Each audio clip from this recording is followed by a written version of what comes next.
The Charmony Festival is about to start! I'm so excited! Hey! You guys here for the Charmony Festival too? Well, I didn't come all the way here specially for the festival. Honestly, I don't really even know what it's about. But I heard it's a lot of fun! Well, back in my homeworld, Anaria, we have festivals like that all the time. My dad threw me a birthday party one time that was just as extravagant as the Charmony Festival. Oh, come on! The Charmony Festival is a once-in-an-Amber Era event! How can a birthday party compare? Well, you never know, right? Maybe on her world, birthdays only happen once in Amber Era. Anyway, let's forget about that. Have you heard about the, unsettling things happening in the dreamscape? Unsettling things? What could possibly go wrong? It better not ruin the Charmony Festival! I've been looking forward to it! Relax. With a big event like this, there's bound to be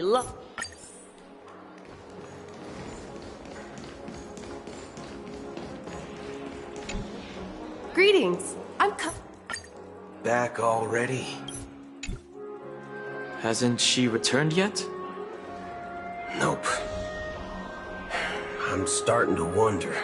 Sending her to... Neither the staff nor the guests seem to know anything about what's happening in the dreamscape, and wherever we go, all we see is people enjoying themselves. Definitely not a good sign. I agree.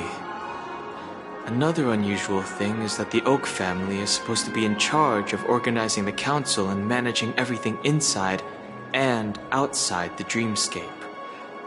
However, I walked around the hotel but didn't meet a single member of the Oak family on such an important day. Well, I'll be forked. If I remember correctly, the head of the Oak family is that Sunday guy, right? We shouldn't linger here too long. Let's go back to the Express for now. Not so fast. Have you ever robbed VIPC, bro? If you run away now, everyone will be chasing after you. Are you suggesting we sit here and do nothing? I wouldn't say do nothing. But let's stay put for now. Even if the family has ulterior motives, they couldn't have anticipated us showing up here. We're the surprise factor for them. They don't want to attract unwanted attention from certain outsiders, so they won't do anything reckless. See? The IPC lackeys are keeping a close eye on this hotel. If I were a family member, I'd find an official excuse and keep the surprise factors here. If we just wait here, that would be like walking into their trap. Of course, we don't need to walk into their trap. I gave a backup plan to the memo keeper. If it turns out we won't be allowed to enter the dreamscape, she'll order a drink for me in the VIP lounge at the hotel. In reality... A secret signal. That's right. Oh, a concrete object can indeed help the memo keeper establish a connection with you. But Boot Hill, if you have more backup plans in the future, I hope you'll let me know in advance. I'm sorry, but it's one of my quirks. I have too many unreliable friends. And if I reveal that I have backup plans, things can go awry. And that would leave all backup plans completely useless. How do we get into the VIP lounge? This is where my street smarts come into play.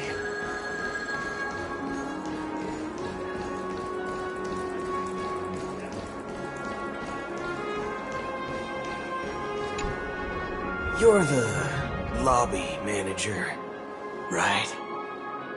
Yes, I am. How may I assist you? We're the Nameless from the Astral Express. We wanted to check in, but there's something wrong with your system. The lady at the front desk said she would contact the manager, but now she's nowhere to be found.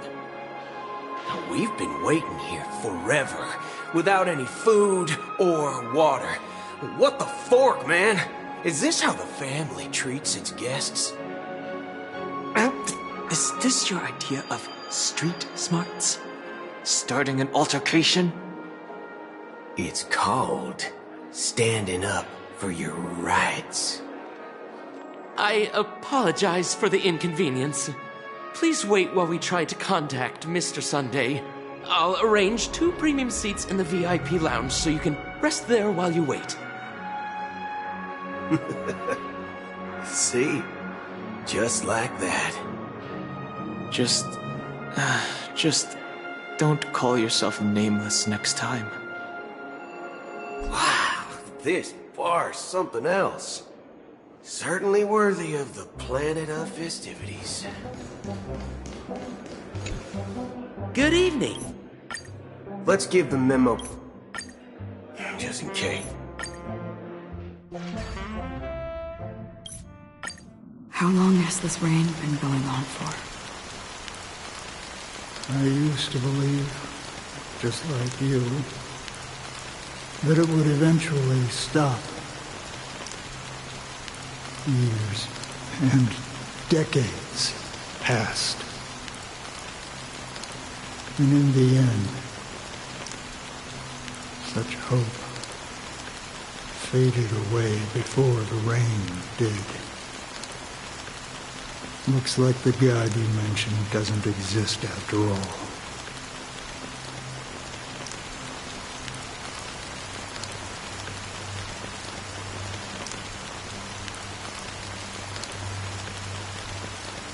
Well,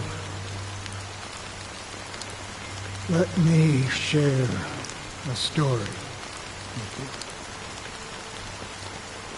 you. Mortals who walk the paths are like sailors on a vast ocean, leaving behind a trail that creates countless ripples of possibilities.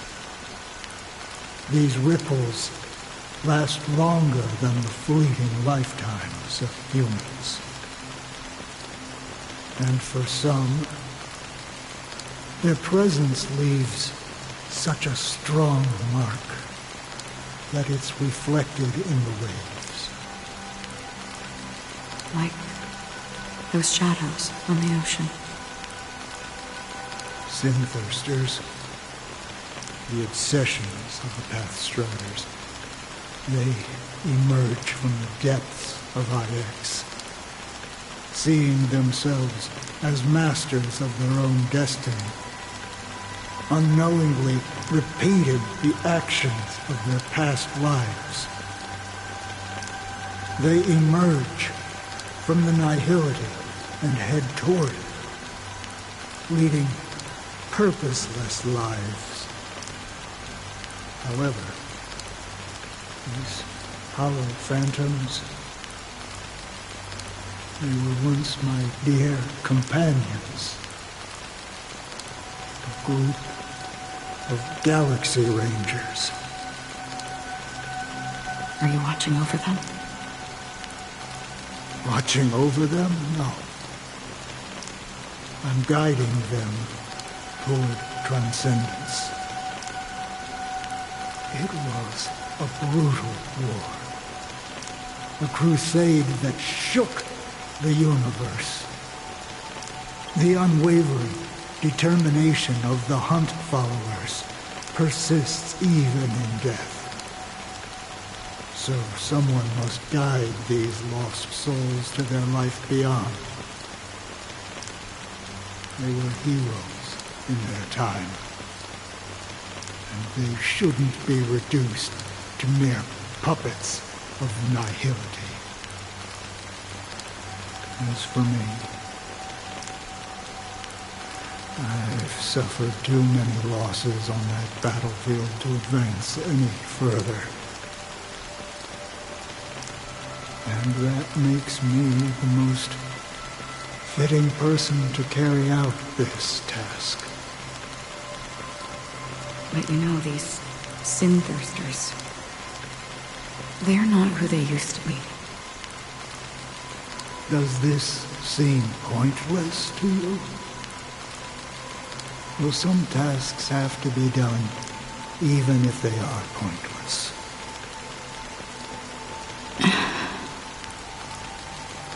I can help you. For what?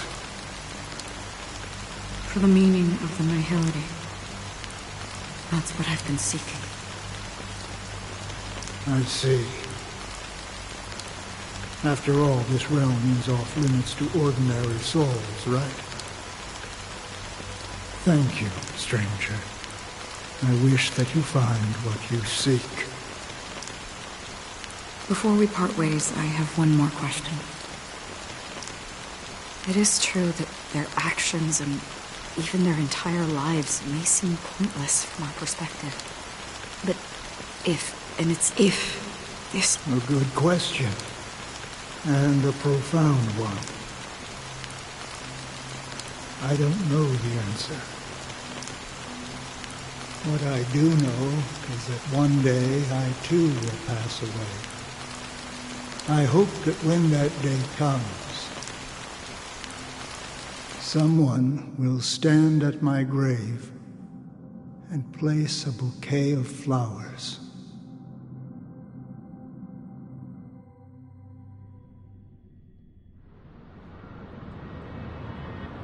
When I appeared as a child, my speech, mindset, and soul reflected immaturity and innocence.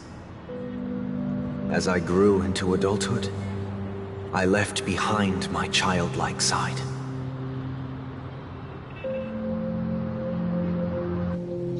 I humbly request your blessings, esteemed... Come to me, my kinship.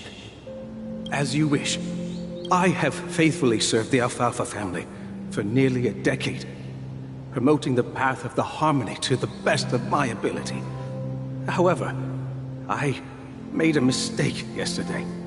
While I was preparing dinner for the family head, I accidentally dropped a prepared dish on the floor. Out of laziness, I lied and claimed that everything was ready. Although the head has dismissed me as punishment, it has been tough to sleep with the guilt still gnawing at me, as I worried that the seeds of evilness may have taken root in my soul. So, I confess to you now to seek atonement for my sins. Do you sincerely repent and vow to change your ways? Yes. Have you examined your soul and confessed all your sins? Oh, yes. Are you willing to accept the process of atonement? Yes. Very well. Show your dedication and goodwill to the family, and you shall be reinstated among them. Now, please, leave in peace. Oh, praise Sheepy. And thank you, esteemed advocate. Next, please step forward. I wholeheartedly confess to you. Please, pardon my sins. Rest assured, I have implored their presence to be with us. As long as you are sincere, absolution will be granted. Oh, great. You know, I arrived in Penacony as a stowaway. I sold everything to get a ticket. My house, my land, and my 2 children. I see. Please, go on. My children were starving, and I hoped they'd have a chance at survival if they became slaves here. If I can strike it rich here, I'll lift them out of that situation and give them the life they deserve. But the Bloodhound family got wind of it. They're on my tail, hunting me down. I thought I could bring my kids here. It was all my fault. All my fault. The family is ready to forgive all sinners. I'll ask the Bloodhound family to cease their pursuit. You don't need to live in fear anymore. Oh, thank you. Thank you. I'll work my hardest to redeem my children and make them part of the family. Praise the harmony! Next, please step forward. Hey! Long time no see, Mr. Sunday. The most esteemed individual in Penacony, and the next leader of the Oak family, right? I have sought their presence with us. Let us proceed. Sure. Let's just get this over with. I have sinned. Please forgive me. I wasted half a pizza at breakfast, and a bottle of Soul Glad. That's it. Nothing more. Can we wrap this up? I've got a robo-ball game to catch, you know? Do you seek to atone for your sins through good deeds? My sins? Well, started to sound like a saint, huh? Well, let me tell you something. Neither the family nor you have the right to judge me. You think nobody knows what your precious family has done? About the watchmaker? Huh? Don't kid yourself, Featherbrain. Those dream chasers might be fooled by your act, but don't fool yourself. Before you start spouting off your holy verses, answer me this. Where does the power of the Oak family come from? And your power? What makes you think you can sit there, all high and mighty, looking down on everyone else? Well, I've spent enough time in confession today to enter the Harmony's paradise, right? Then I'll take my leave. Good luck with your election, and, don't make me regret my investments in you.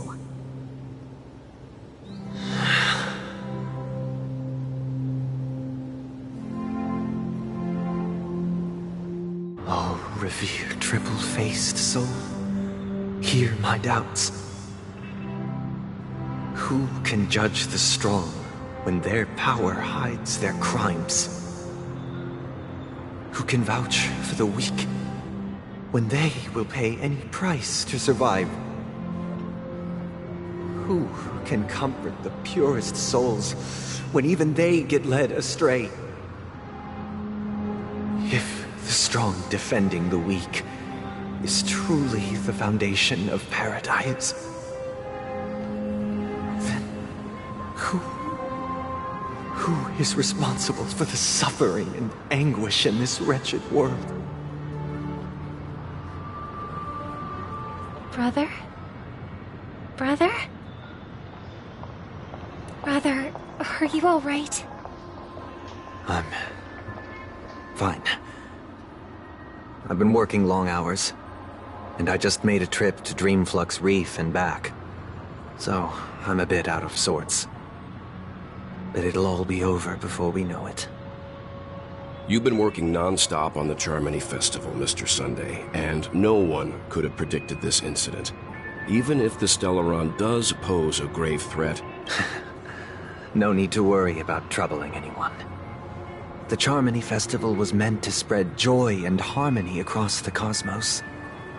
But now that we know the truth, I'm afraid we'll have to cancel it. I It has always been our wish to make everyone happy, so...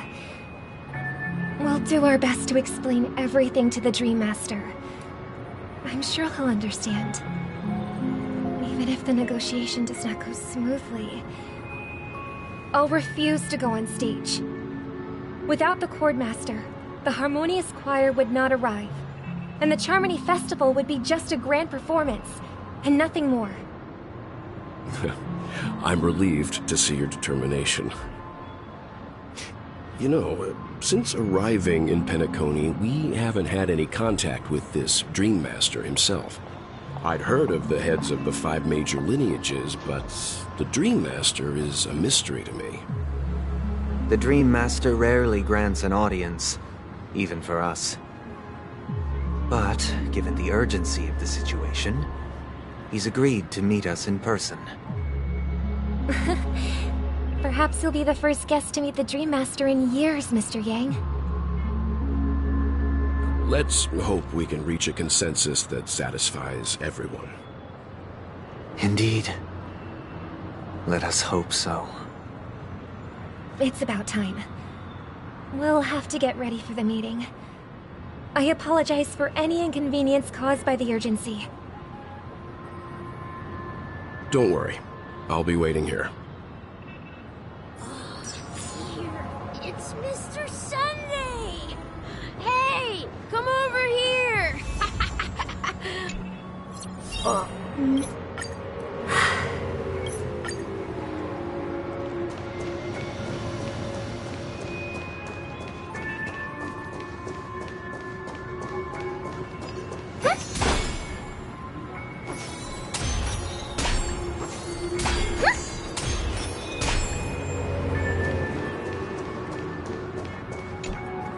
Glad to meet you again, Robin.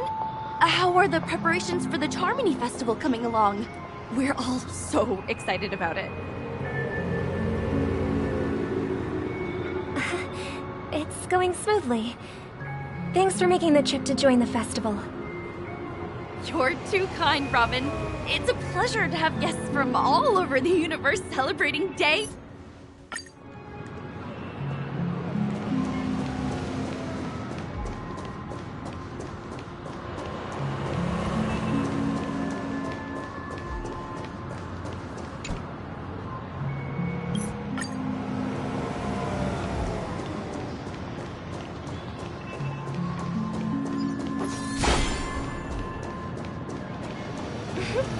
Look what we have here. A lovely young lady. Brother, what a surprise to see you again. Show yourself. Your trick. I've heard that a skilled masked fool received an invitation too. That must be you. Barely. The people here are way too gullible. A little bait is all it takes for them to bite. And they run away at the slightest hint of danger. In other words, they're naive and cowardly. Now that you've had your fill, it'd be wise to leave before it's too late. The music of the Harmony doesn't tolerate discord. What? Now that you have the real Robin, I'm useless? Oh, how disheartening. I've done so much for the family. You should be thanking me, because if it weren't for me cleaning up this mess, Penacony would still be in shambles. Don't you think? That was a personal request from the head of the Iris family, and it has nothing to do with us. Step aside and stop causing trouble for the Charmony Festival. The Charmony Festival? You think you can scare me? You think I've no idea what you're planning? I don't care what you're thinking, chicken wing boy. But I'm pretty sure lovely Robin won't be appearing on stage. After all, you're well aware of what a sorry state this dreamscape is in under the banner of harmony. Penacony, the land of the dreams. Is this truly the paradise you desire? Stop it. What's the rush, chicken wing boy? Did I get to you? Our paradise is none of your concern, Masked Fool. Leave now, or the family won't tolerate you anymore. All right. I'll go. But Robin, I suggest you seriously consider this. Do you really believe those living in dreams can escape pain and find true happiness? Well, I've done my part, and now I'm simply waiting for the fireworks to begin. Here, the last 2 gifts for both of you. And don't lose them. If by some unfortunate chance the Charmony Festival starts against all odds, remember to use them during the show. And it'll be thrilling. Bang! I heard a raven cawing in the distance. It seems the Dream Master will arrive soon.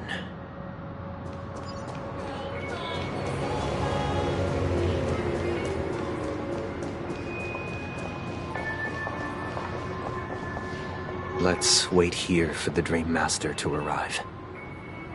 Okay. By the way, brother, I heard you no longer have a sweet tooth. Back when we were kids, you used to steal my desserts. Seems like a lot has changed during my absence. What exactly... I had some...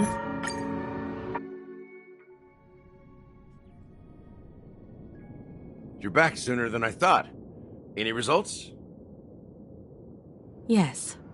And now, it's up. But, pardon me, why else would he have chosen to... How do you have the numbers? Got any more encouraging words? As I see it, relying on Welt's negotiations alone is far from enough. Regardless of whether the other party will be compliant, negotiating Penacony is our rival's home turf, and we already have very few chips left to play with. Rather than idly sit around while the family's got us blocked off, an offensive approach might be a wiser course of action. We're more familiar with the Stellaron's properties than most, and since it's the key to stabilizing the sweet dream, it's vital to the family's interests. By attacking their core interests, they're bound to retaliate hastily. And as the saying goes, haste makes waste. That's right. As long as we pose a threat to the Stellaron, either with words or otherwise, we have a chance at gaining the upper hand. But the problem is, on the So, no. What's that supposed to mean? So, I heard that before the Charmony, as long as we, so... to tell you... So they're still running this thing, huh? It was originally just a publicity stunt, set up by Mikhail to drum up attention. But it looks like it might be worth a shot. We'll follow Marge's plan. Mr. Gallagher, will you be joining us? I'm afraid I won't have the time. As a virtual character, I've already completed my final mission. Whether Penacony can awaken from this dream is all down to you. Should we ever cross paths again? I'd love for you to visit the Express. All right. I'll have to add to that data bank of yours you've got on the Express. And Miss Firefly, we thank you for all your support. We're faced with a formidable enemy. As long as the Astral Express and Stellaron Hunter's objectives are aligned, we're willing to cooperate with you. We've already come this far together. I'd like to join you for the rest of your journey on Penacony. I'm pleased that we can finally fight shoulder to shoulder. I couldn't ask for a better ending. This is also the spirit of the Trailblaze. Now, everyone, let's prepare to move out.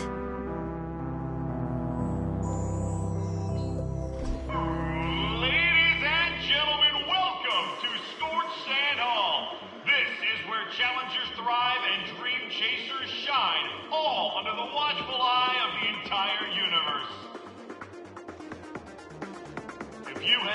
mission. Dreams and the drive, dear friend.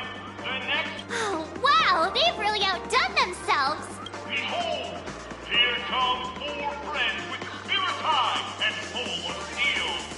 Were you a Is he talking about us? Yes, you! There's no doubt about it. I see you have... Excuse me, you 4?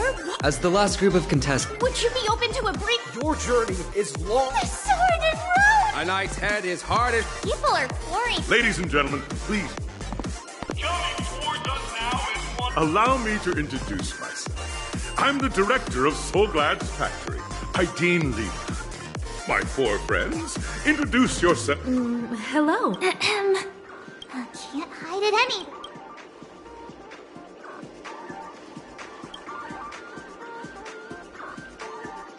Hello, everyone! I'm March 7th. I'm an ordinary girl who loves adventures. Hello, everyone. I'm Firefly. I am also an ordinary girl who enjoys adventures. So it's a bunch of nameless guests. This final face-off is bound to be spectacular. Grab a bottle of Soulglad.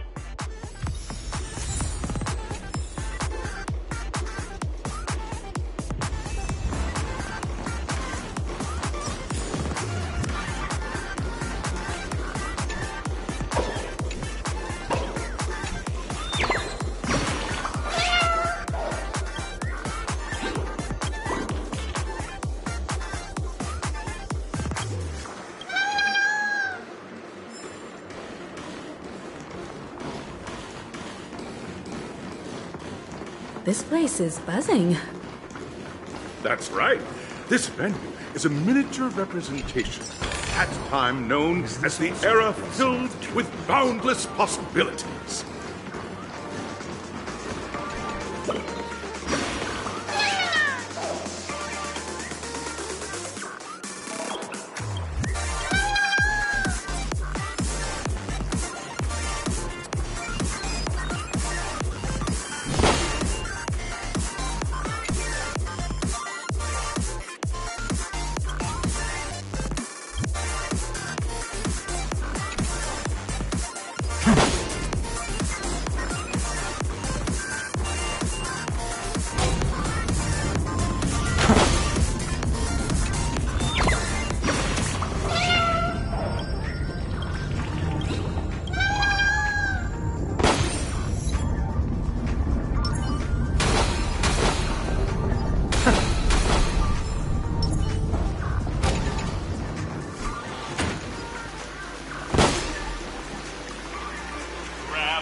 Nameless, your arrival reminds me of the grand occasion when Penacony was first established.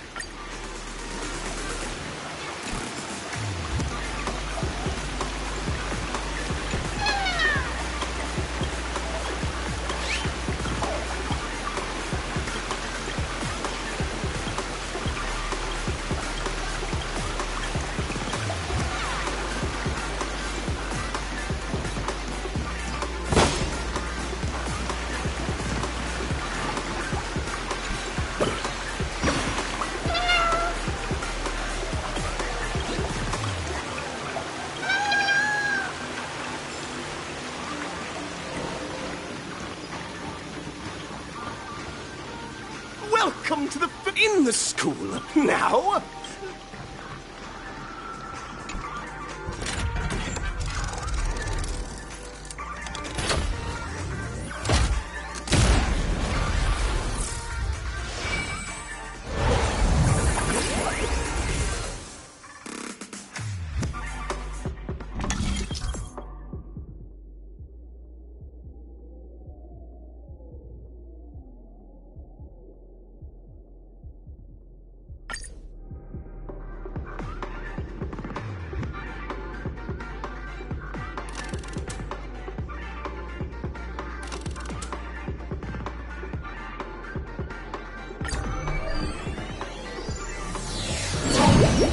The stage of dreams for those who dare to dream. Welcome to the School of Acting Stage. Step onto the stage and move the judges with your heart. performance. The next cosmic star of Penacony. Competitors, allow me to introduce the rules of this challenge to you. There are 3 stages up ahead. On each, you will find an outline of a script. These 3 scripts were written by the legendary filmmaker, The Watchmaker, and depict various stories from Penacony's era of pioneering. Your task is to bring those moments to life, find the right words, and act convincingly to make the judges feel the script's intended emotions. Oh, I wish you a successful performance. Also, a bit of trivia. The record score for this stage is held by a participant with fiery red hair. His exceptional performance brought even the strictest judge to tears. It's like he wasn't even acting at all. We are running out of time, so let's get this over with quickly.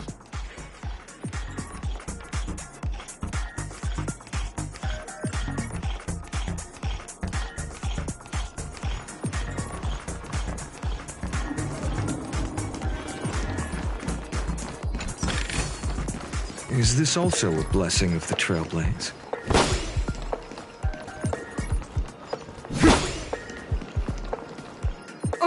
Just take a look at this pair! Such star quality! Since you've come as a pair, I'll prep a 2-person scene for you! You two, are you ready?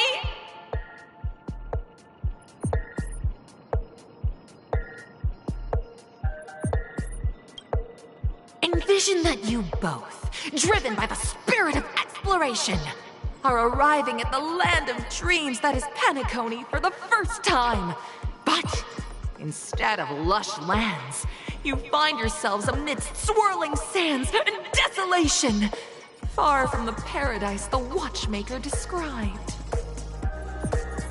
You're driving an old clunker through the wilderness of the dreamscape, braving the cold wind, choking on the dust, and suddenly, a fierce memory zone meme blocks your path.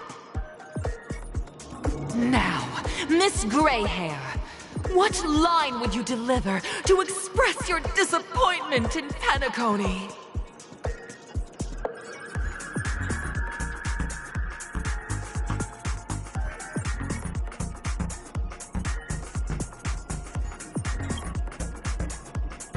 No, that's not right. You're trying to express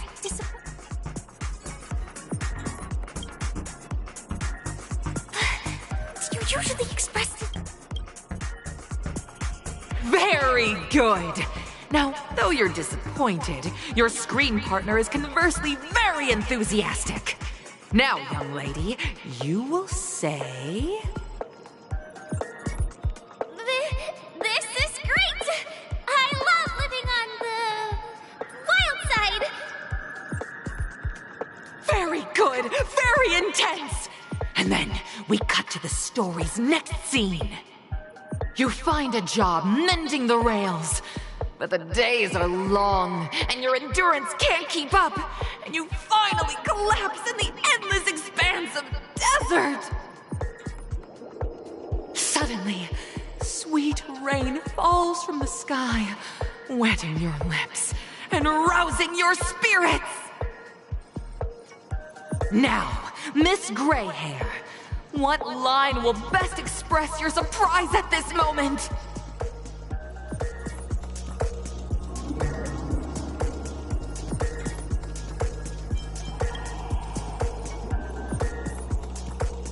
We're already at the next scene. You need to convey...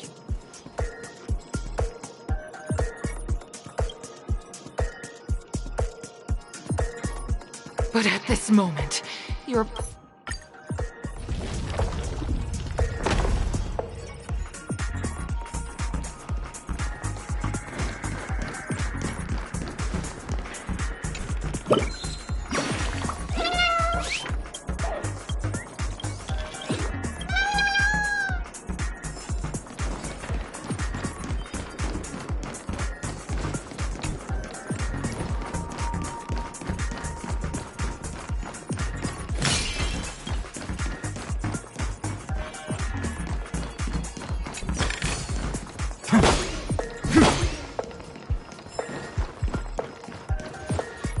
here, you two are...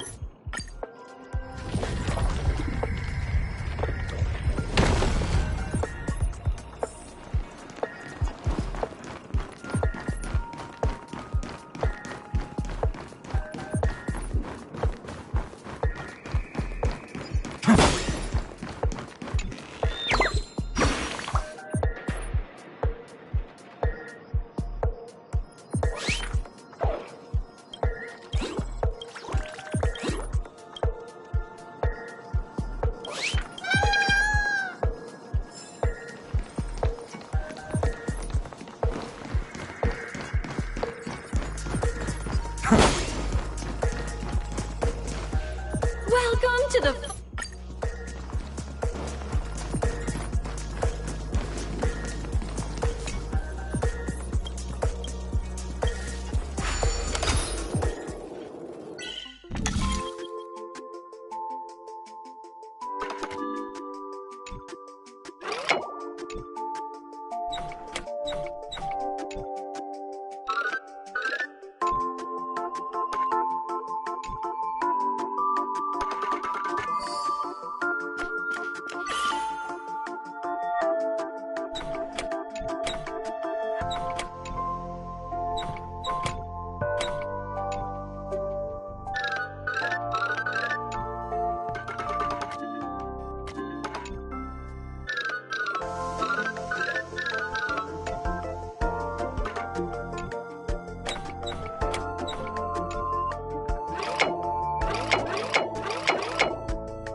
I've appraised it all.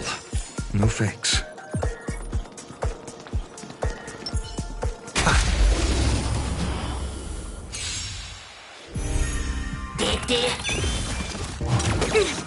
Existence is of no comfort. Tomorrow!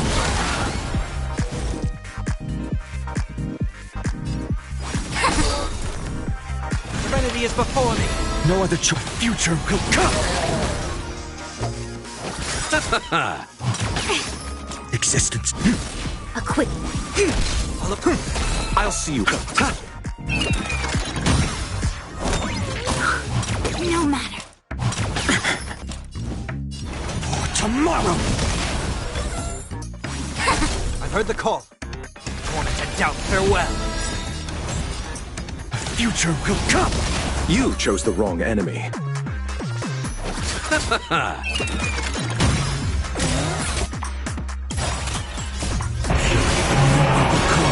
Consume. Hail the new dawn!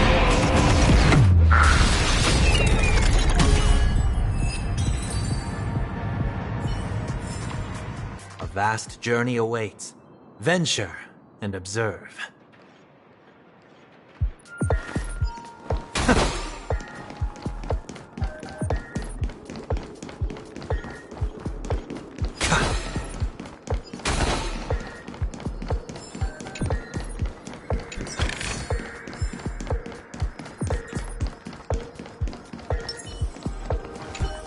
Your performance is...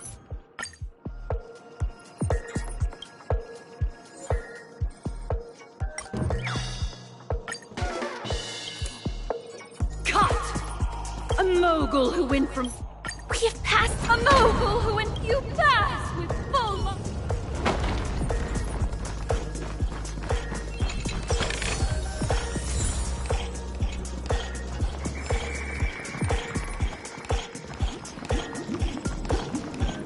Congrats to both of you for clearing the stage, but look at the time!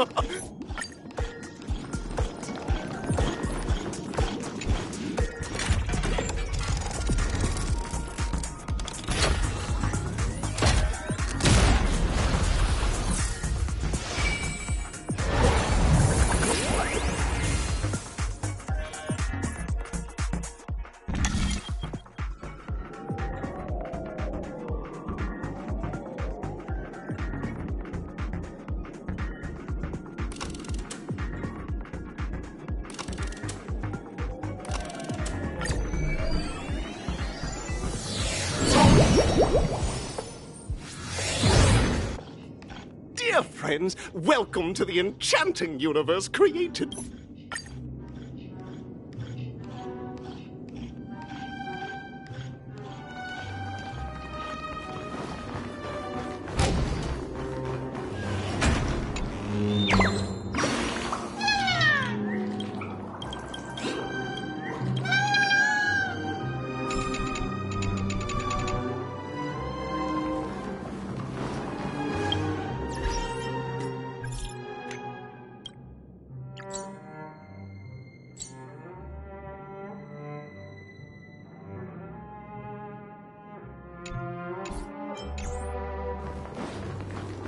Ready?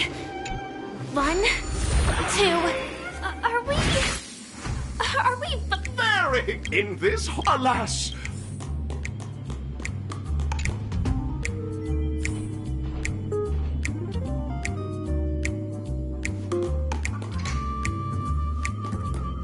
Oh, brave Hanu, you look like you could really use some help.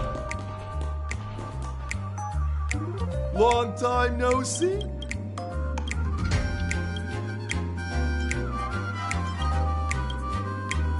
Oh, listen, but you know what? Now, I can't wait. Let's stay alert and make sure those monsters don't spot us.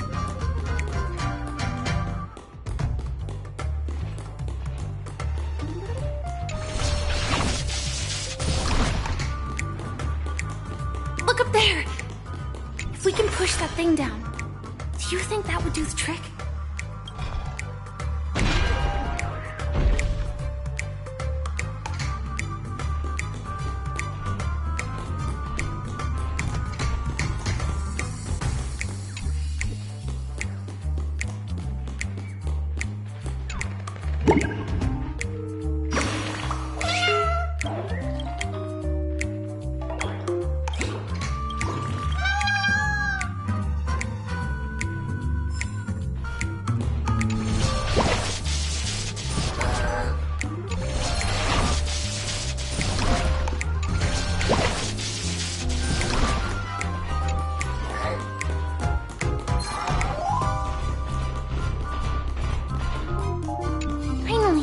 Jigsaw pieces.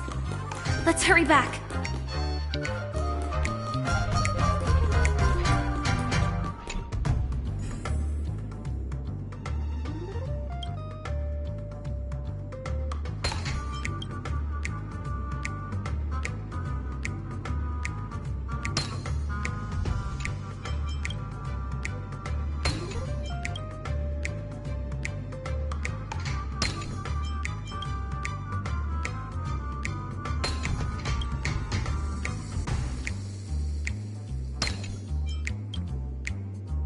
Oh my!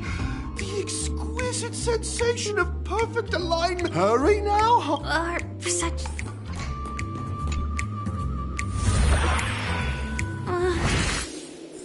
disconnecting from that thing so suddenly has left me feeling slightly disoriented.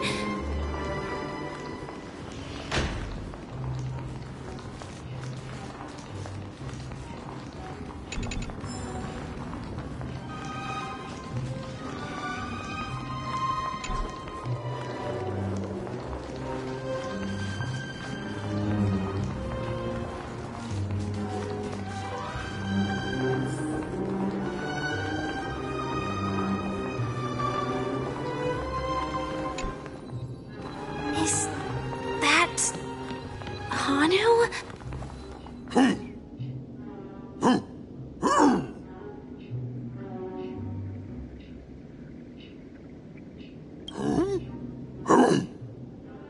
What exactly is he talking about?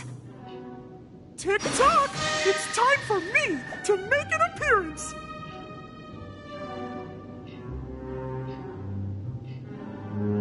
Clocky? I can also see him. Is this character part of the show? In Dreamville, Clocky is everywhere and can do anything!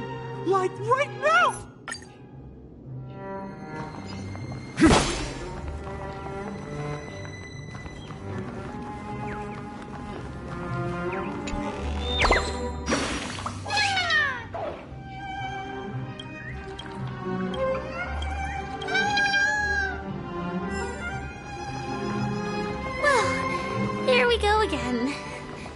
Ready? I am gradually getting used to this. Huh. Who knows? I might even be able to perform some high-level moves with Hanu. Oh, did someone say high-level movies just now? That's right, pal. The upcoming script is just exploding with all sorts of high-level... Last we spot break... But... Guess what?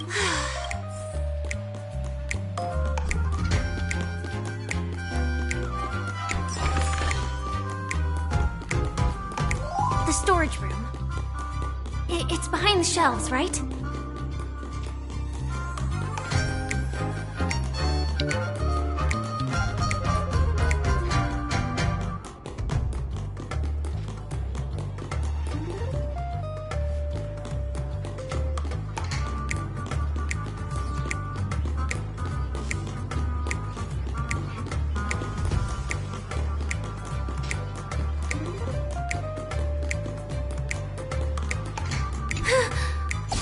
He wasn't lying.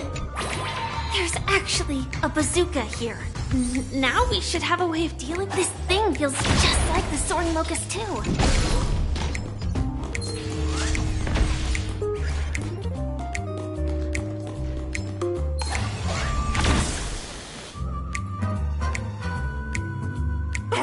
No, not so unstoppable. Hanu has actually fallen.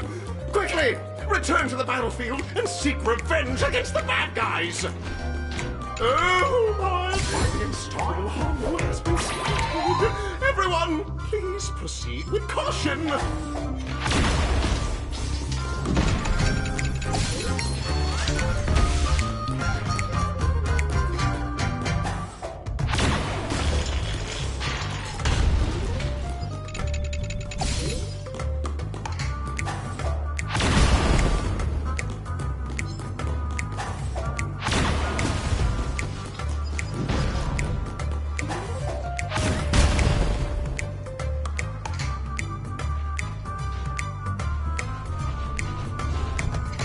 Careful.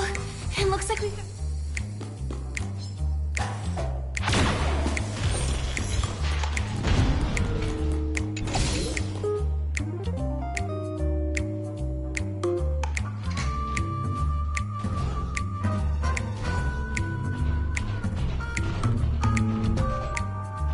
Here we go again.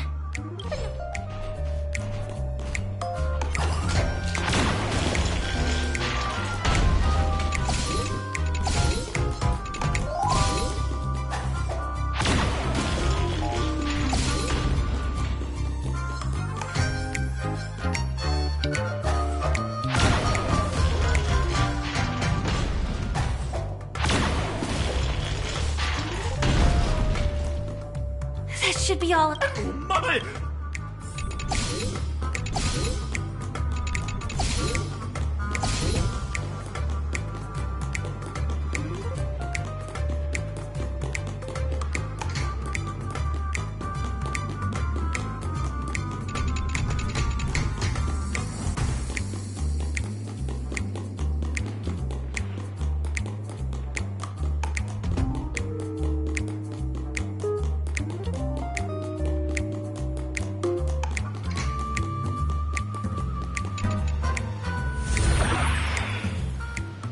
Well, that's that.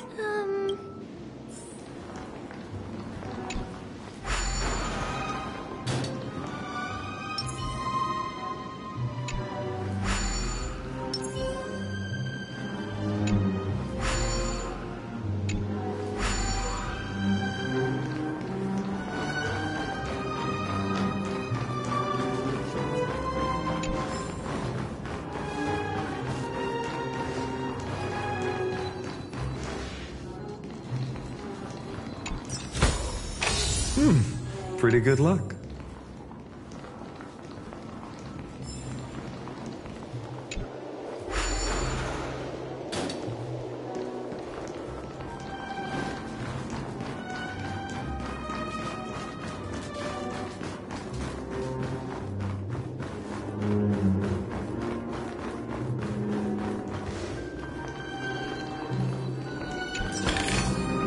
I've appraised it all. No thanks.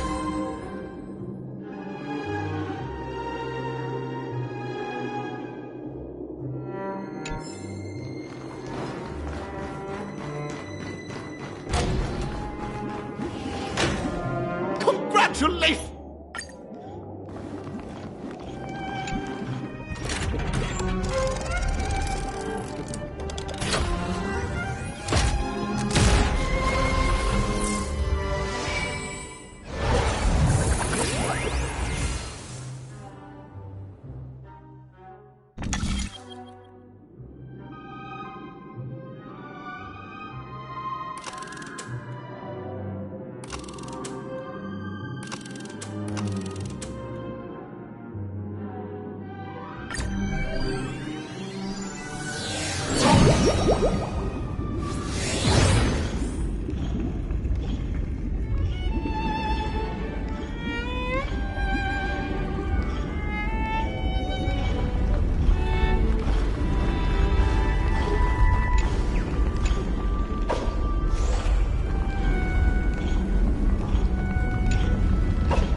No way.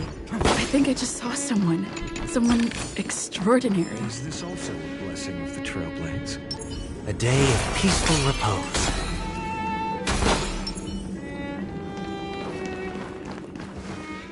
Please wait. By the glorious light of beauty! I never... Are you a knight of...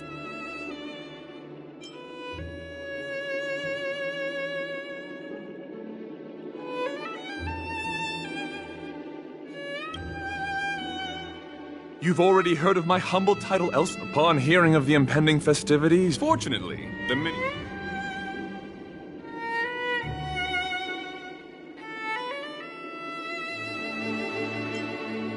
I do not deserve such praise. Okay, let's get back to... Though upon arrival, what matters is that I now... If I am fortunate enough to emerge victorious, kindly grant me passage to the crown of victory, and recognize that... Idrilla, the beauty, is the most peerless beauty of them all. Dear friends, please ready yourselves for this trial set forth by the beauty. Tomorrow, the flesh wound. Tormented doubt, farewell. This will watch over you and guide you on your path. No other choice but forward. The future will come. I'll see you off.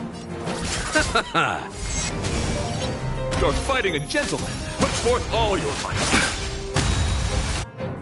I underestimated All you. things human creations.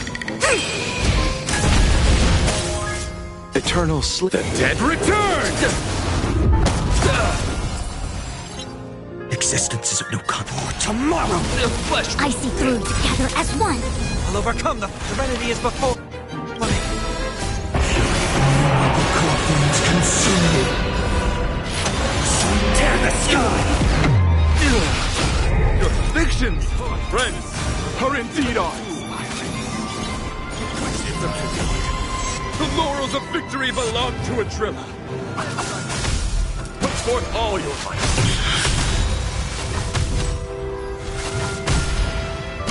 Her agony! The flames hail the new dawn! That's enough! I have come to grasp the sincerity of your cause. I yield. Beautiful! Go forth. I shall remain here. We don't have much time. In that case, let's make our way to the end. Penacony's really thronging with talent. I hope we make it in time.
congratulations to the both of you on becoming the festive superstars of this year's Charmony Festival before entering the Grand Theater.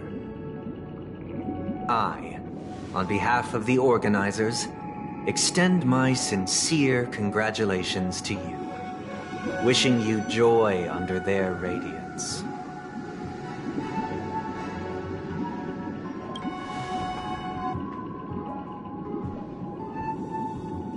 As previously promised, my sister, Mr. Yang, and I have met with the Dream Master. We delved into the truth about Penacony and its Stellaron, and have come to a consensus. Both I and the Oak family cannot acquiesce to your request. We acknowledge the perspective of you, Nameless. Penacony does require change, but not as you propose. The planet of festivities cannot and will not revert to a place characterized by chaos. Through your journey of overcoming obstacles, you must have glimpsed the essence of that era. The vulnerable ruthlessly eliminated, equality non-existent. Ultimately, only heroes like yourselves managed. But I would dare ask, if you did not possess the special status of having a Stellaron, and you were but an anonymous and frail member among the masses, which Penacony, a dystopia for the survival of the fittest, or a sweet dream paradise for all?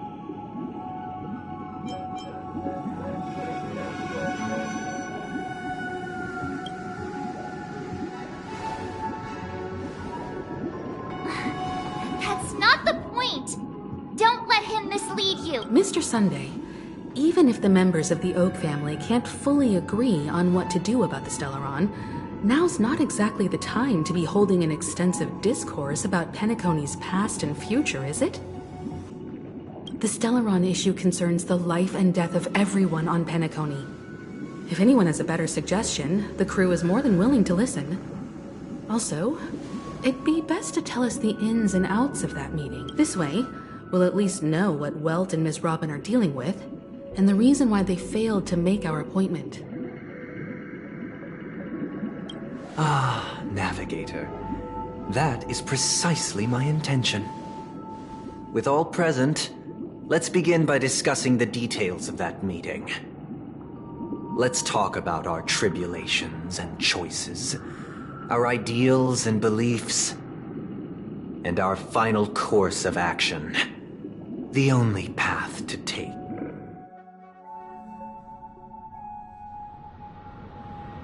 You mean to say that for the longest time, there have been scoundrels who would use this Charmony Festival that I have... Indeed, Dream Master.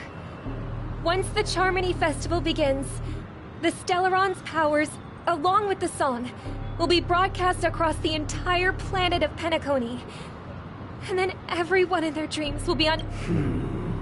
This is indeed surprising to me. The dreamscape is maintained by the collective effort of the 5 families. If someone were to use the Charmony Festival to recklessly disseminate the power of the Stellaron, this individual must hold a position of great authority. Do you have any suspects?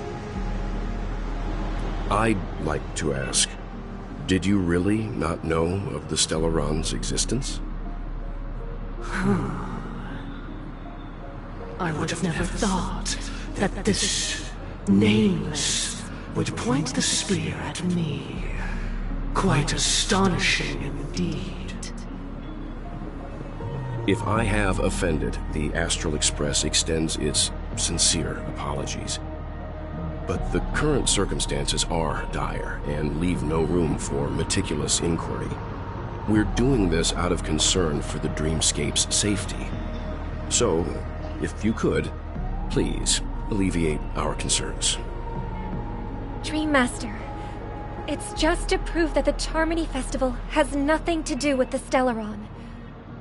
If we're being overly cautious, I will return to the stage to offer tribute in song, just per the arrangement.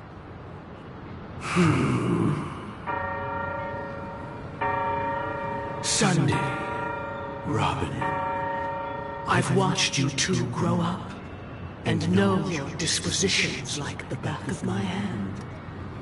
Both of you, right now, can surely be lauded as their most devout advocates. I already know your resolve.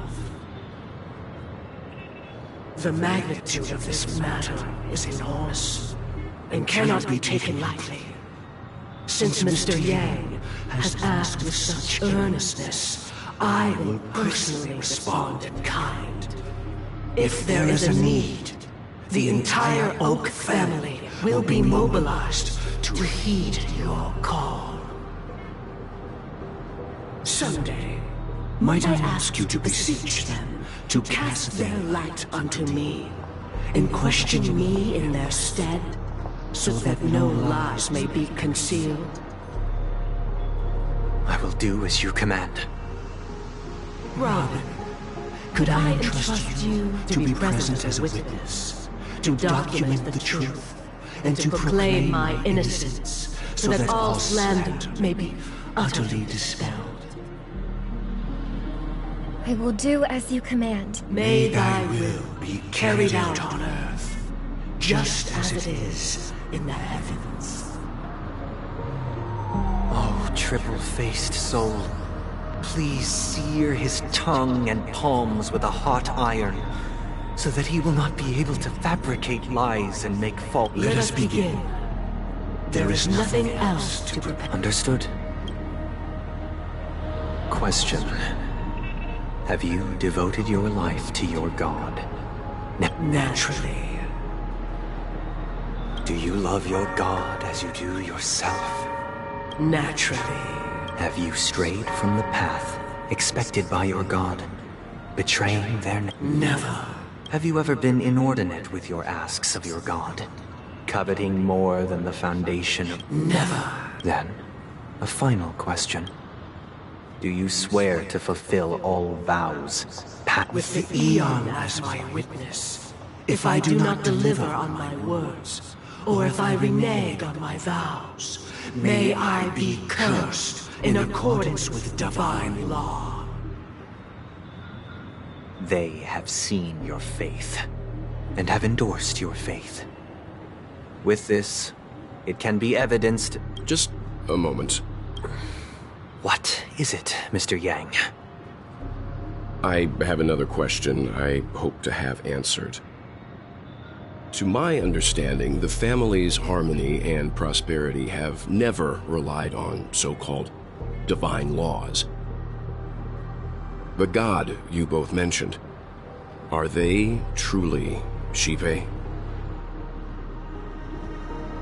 Mr. Yang should know that those belonging to the family toil together as if they were kin, embracing solidarity and unity under their light. All duplicity is laid bare before the harmony. Such a delicate and complex symphony. Which other god could perfectly harmonize this, if not for the Great One? Shipe. Perfectly harmonize. Therein lies the problem. It isn't an outsider lurking in the shadows who changed the harmony, but a dissonance that has surreptitiously emerged from within this very symphony itself. In the distant past, there existed an Eon. With one flick of the wrist, they crafted the laws of the cosmos. Their followers formed the Beyond the Sky Choir, spreading solemn and reverent hymns throughout the universe. Later, they fell. The route traversed by this Eon clashed with the harmony, ultimately being absorbed and fused into it. The chorus that once reverberated across worlds fell silent, and when it echoed anew, it was transformed into the hymn of harmony. Though an Eon may perish, paths with no masters still linger. In the all-forgiving harmony, Echoes of bygone dissonance may subtly arise. Mr. Yang, being overly astute can be a detriment. Especially when you find yourself alone and without allies. So this is how it is. For the sake of our grand cause, Sunday, please afford these two an opportunity to rest. What?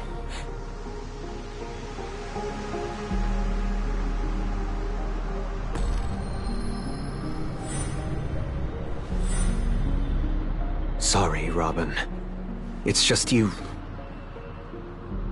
I did not wish for you to know this. It's a pity that things have turned out this way. So, this is the true reason I can't sing? The shadow that envelops Penacony is actually... We were never children of the harmony. Our ideal paradise could not have been crafted by Xipe.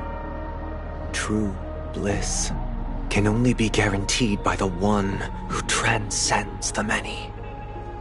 Within the foundation of law, humanity establishes civilization, and through harmony, we obtain order. Unbelievable. To think that there would be remnants of the Order on Penacony. What have you done with Mr. Yang and Miss Robin? Don't worry. I just gave them some time alone to ponder their fates. You should know that these actions make you an enemy of the Astral Express. Should we need to stand against the Nameless, it would only be myself and the Oak family involved. But we haven't reached that point yet, have we? Your efforts for the justice of Penacony are evident to everyone, and have been widely observed.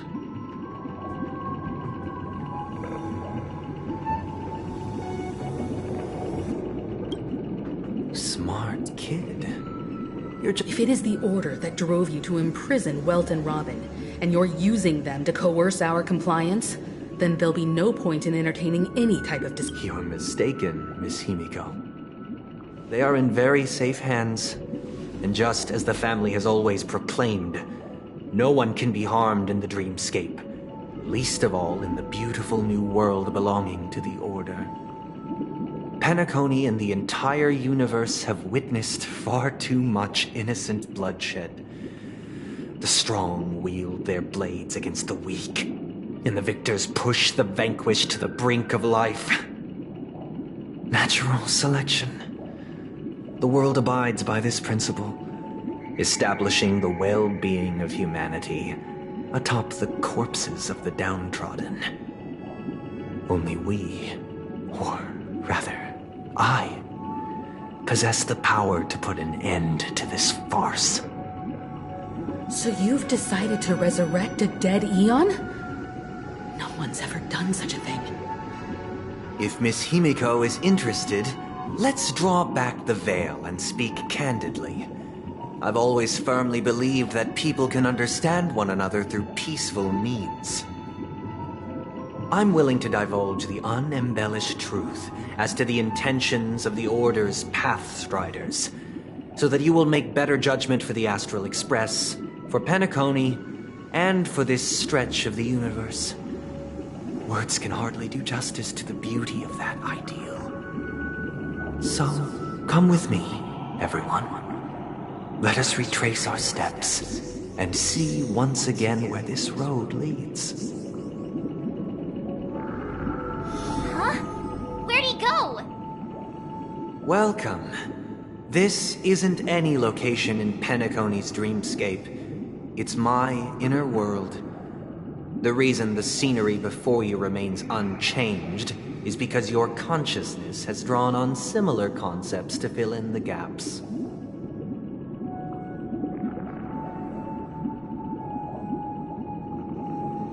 Did you do the same to Welt? It's a tuning process. Stronger in effect and more draining on the mind. The gray-haired guest has experienced it before, so she should understand what it entails. Tuning allows you to intuitively grasp my feelings, which also means that I cannot hide anything from you. Now, everyone, please look at the huge screen. The road we once took begins here. From this point on, you will witness the numerous decisions I've faced. I've selected a portion of these to share with you. I believe after going through similar predicaments, you'll be able to better understand my Let's begin. The first decision. This story happened when Robin and I were very young. We were victims of the Stellaron disaster, and the family's Mr. Gopher Wood, who would later become the Dream Master of Penacony, saw that we siblings had no one to turn to and took us in. Later on, Robin and I lived a time with nary a care in the world. One day, after dinner, while my younger sister and I were lounging about in Mr. Gopher Wood's yard, we spotted a fledgling Charmony dove all on its own. That baby bird was tiny. It didn't even have all of its feathers, and it couldn't sing. When we found it, it was already on its last breath, having fallen into a shrub, probably abandoned by its parents. We decided to build a nest for it right there and then. However, thinking back, that winter was unusually cold, with fierce winds at night in the yard, not to mention the many poisonous bugs and wild beasts in the vicinity. It was clear that if we left the fledgling in the yard, it stood no chance of surviving until spring. So, I suggested we take it inside, place it on the shelf by the window, and asked the adults to fashion a cage for it. We decided that when it regained its strength enough to spread its wings, we would release it back into the wild.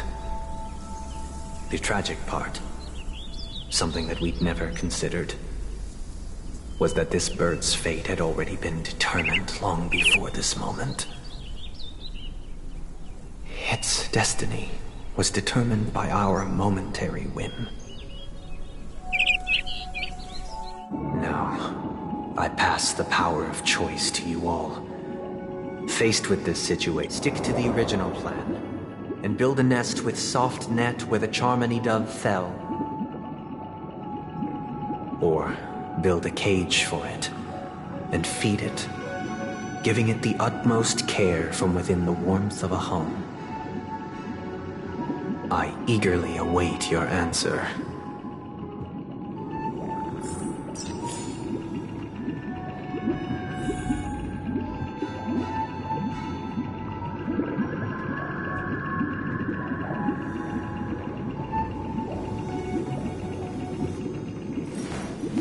I will walk to the end with all your wills, no matter the cost.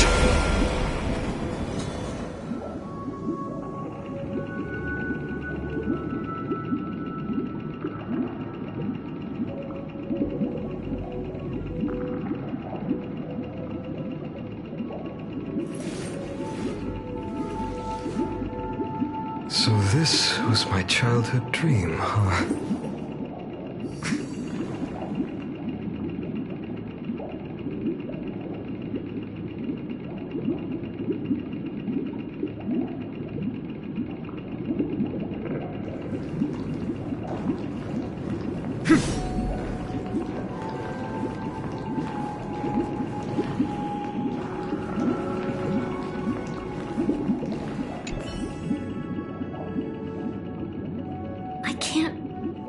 His intentions right now, but based solely on that question, I would probably choose to build that dove a cage. Even if I was gonna release it back into the sky, it'd have to be strong enough to fly first. if I left it where I found it, I fear I'd never get the chance to fly ever again.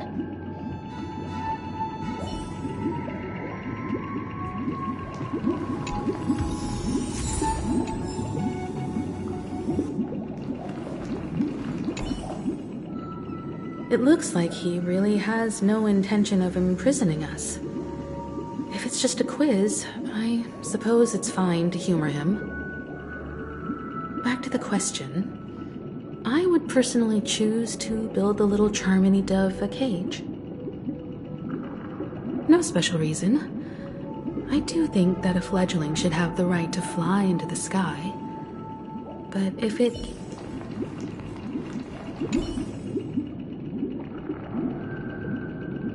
That guy just casually throws this kind of question at us? What exactly is it? If it were me, I guess after all, leaving it there, it's bound to get hurt by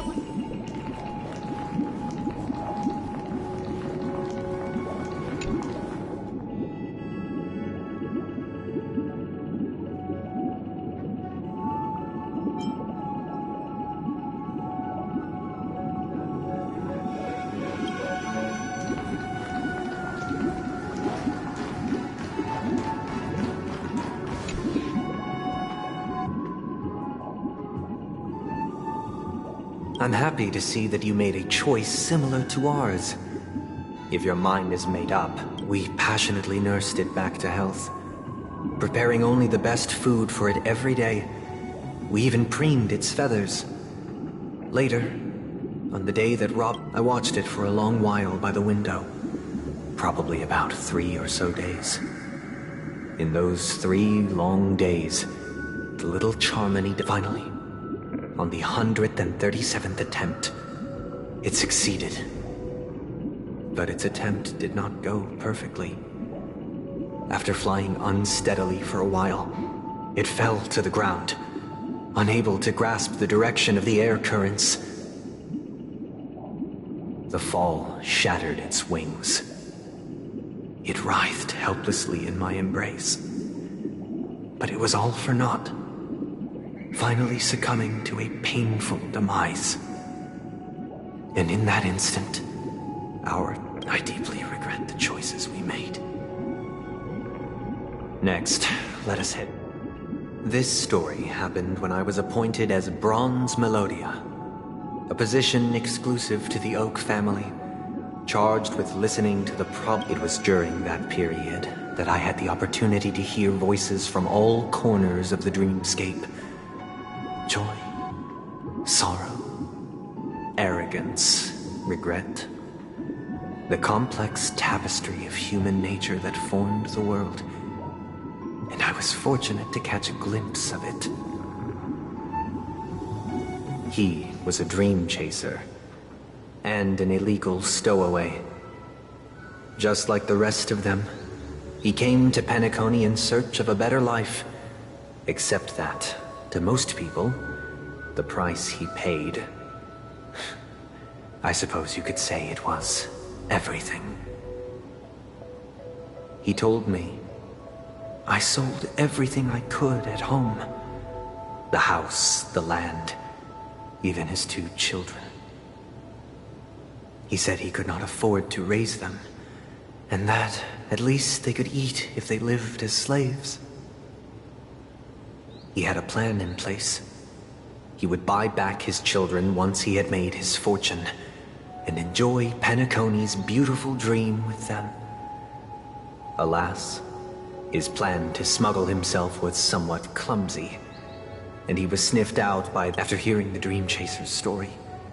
I immediately appealed to the Bloodhound family to cease their pursuit. That way, at least he could live peacefully. But I was still too naive to the ways of the world. I'll tell you the outcome soon. For now, will you do as I did, and try to convince the Bloodhound family to stop their pursuit, so that the Dream Chaser may live peacefully and realize his... Or will you remain silent, leaving him to languish while the hounds are hot on his heel? I look forward to everyone's decision.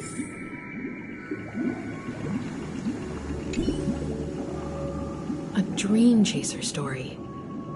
If I acted out of kindness, but what cruel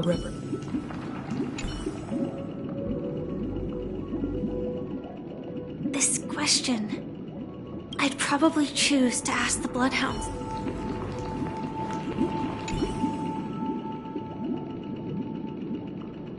It seems illegal stowaways are really quite common on Penacony. He sold his kids to chase it. With that thought, there's only...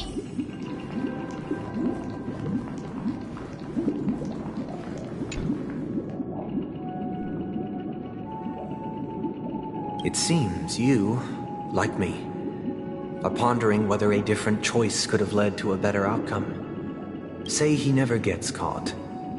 He would only die from delirium. The methods with which illegal stowaways enter dreams are unorthodox. Should he be apprehended? As to your choice, I once again offer my heart in the story this time. This story happened the day I was appointed the Oak family head. At that time, Mr. Gopherwood was the current Dream Master. And what surprised me was that the Dream Master had only come to deliver a letter to me. He let me read its contents. The letter contained the usual pleasantries, anecdotes from her travels. Nothing out of the ordinary. Just as I started wondering how this letter related to our discussion, the Dream Master began to speak. Do you know who wrote this letter? My sister, of course. But why would you To help you grasp the full scope of this issue. Do you know? From what the letter indicates, she must be in Correct. Has she mentioned a stray bullet? A war has broken out on that planet. It is because of this very reason she hoped to ease the people's suffering with song, and was willing to brave mortal danger to deliver. Is she all right? If the operation was successful, she should probably be recovering. In the field by the eon above, the bullet struck her neck directly, yet possibly as a reward for her consistent deeds of harmony, it didn't hit any vital arteries. Once you've attended to your outstanding tasks, it'd be advisable to... Those damned savages! I'll pack my bags right away. Now you understand why she always wears such elaborate neck ornaments, don't... How could this happen? It's all in the past, so please don't worry. I share this in the meager hope that you will understand the harmony's limitations and predicament. As grandiose as the strong defending the weak sounds, many times, it is nothing more than wishful thinking. Likewise, I've prepared one last question, one last choice. But rest assured, this choice will not have any grave consequences. Because this is merely a figment of imagination, a nightmare that has haunted me through countless nights. If you ever had the opportunity to make a choice like I did, would you still support Robin's journey on the path of harmony?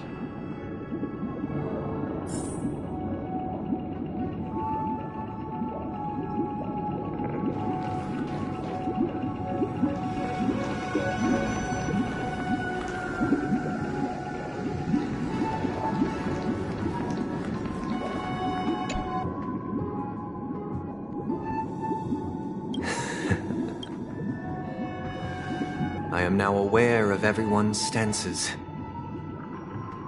Raising these questions merely serves to illustrate one point. The plight of Penacony cannot be salvaged by the harmony. The true foundation for a sweet dream paradise can only be established through the order where the strong govern the weak. I know the suffering of being tormented, the turmoil of losing your way, how sorrow and even despair set in when matters don't work out. All of this causes me unending pain. Because this is not what happiness is at all. We must teach the weak how to live a happy life. And this life isn't some noble propriety that the upper crust preaches, but in definitive terms, a way of survival that belongs to everyone. So what is your definition of living a happy life? Good question. Human consciousness is fundamentally an illusion, a cage known as self-worth. People lured in by this illusion make mistakes, yet still ask that external influences bear the burden. When one mistake after the next permeates the masses, they become impossible to trace.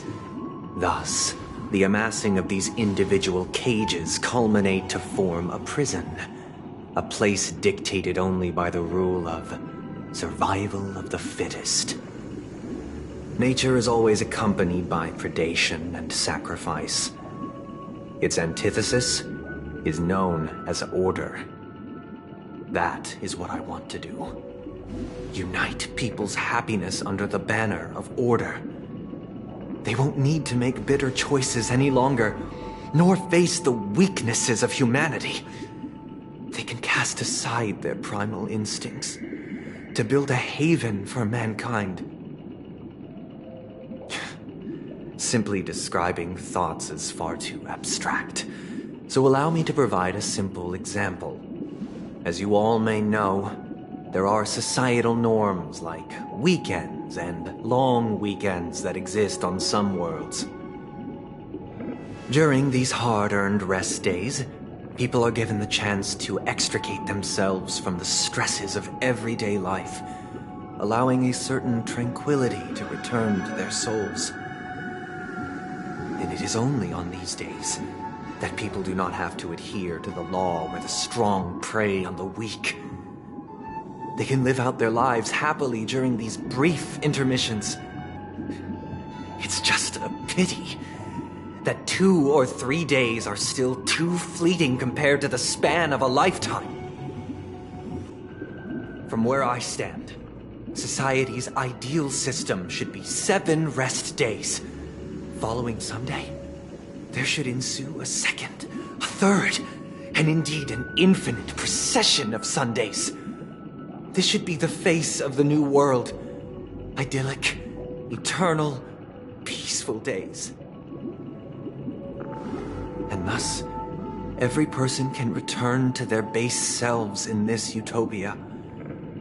Some gaze in reverence at the stars, pouring their whole beings into calculating the distance between us and the isolated world of Pagana. Meanwhile, some seek refuge in quiet corners, holding one another, unencumbered by the chains of unwelcome obligations. There would be no need to bear the hardships of reality. Only in this way can humanity face the inevitable end with the purest of spirit, living a life of dignity. This is what it is to live in bliss. Miss Firefly, you who are stricken with entropy loss syndrome, you of all would surely understand this.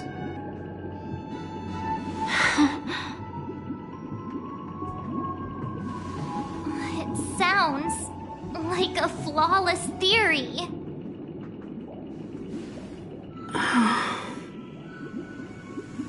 But what is the price to attain all this? The cost is minute, merely a personal and eternal sacrifice. If this paradise is to be maintained for everyone, someone must remain trapped in solitary awakening until the end of the cosmos. Awakening. Which means that this so-called paradise is still a dream. Stepping into this paradise means forsaking reality, correct? It is not forsaking, but transcending. Flesh, blood, sorrow, weakness. If the physical is the root of spiritual suffering, it is only logical that we defeat it. But in this supposed bliss, people won't have defeated their demons. The chance to overcome their tribulations would be forever lost to them. In other words, it is an escape. That's another way of understanding it. But there is no shame in escape. On the contrary, the seeds of escape exist in everyone's hearts. Don't you agree, Miss Firefly? And as for why life slumbers, it is because we are afraid to awaken from our dreams. But this is not in conflict with the grand plan. Only in acknowledging this can we truly understand the frailty of human nature, and from there, show compassion and protection.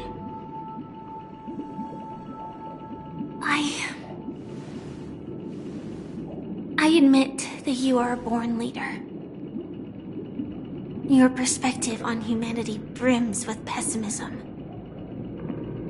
Yet you express compassion for all, even when your heart pities them. But unlike you, I live for the self. From my perspective, individuals making choices for themselves is their birthright. The want to escape may be innate in the weak. But whether they are weak or not, it is not up to another to decide. Perhaps in your mind, you also view me as weak?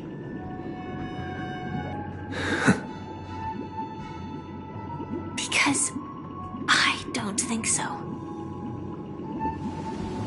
Since Miss Firefly has said her piece, the Astral Express will also naturally give you our answer.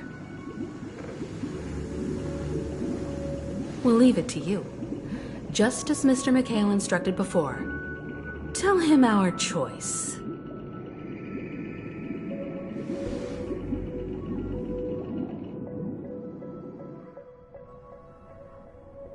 What is this place? Does this place ring any bells, Misha? I don't know, but I feel a sense of deja vu. What is this place? It's the realm within a dream bubble. This was left to the Astral Express by a nameless, but weirdly, when we entered it, it was completely empty. Dr. Edward from the Dreamscape sales store told me that dreams are formed from memories, and a dream bubble can't take shape if its core is empty. So I thought you might be able to help us in unraveling this mystery, Misha. As a hotel doorman, you know Penacony best among us. I don't know much about dream bubbles, but if you want to figure out what this mansion is, I'll do my best. I'm counting on you then. Himeko, I still don't get it. Why were you so sure that Misha had a connection with this dream bubble? I wasn't sure. It was just a hunch. But since Misha feels familiar with this place, my hunch might be correct.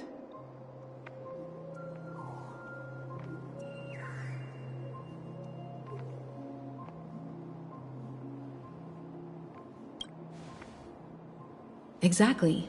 This is where you and Firefly encountered death, which we now know as dormancy. Considering its connection to Dreamflux Reef, it's not surprising it appeared here. The question now is, who brought you here? Based on the clues we have so far, it's unlikely to be that masked fool, so identifying them is crucial to us. We're drawing closer to the truth once more. Let's give Misha some time, as I believe he'll unveil the secret of this dream bubble. All right, but there are doors all over the place. Which one should we choose? Do you have any idea, Misha? I guess... maybe this way?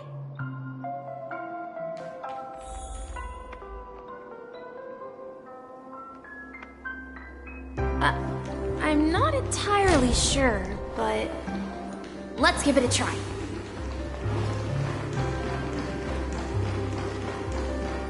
Wait, you managed to choose the right... Weird.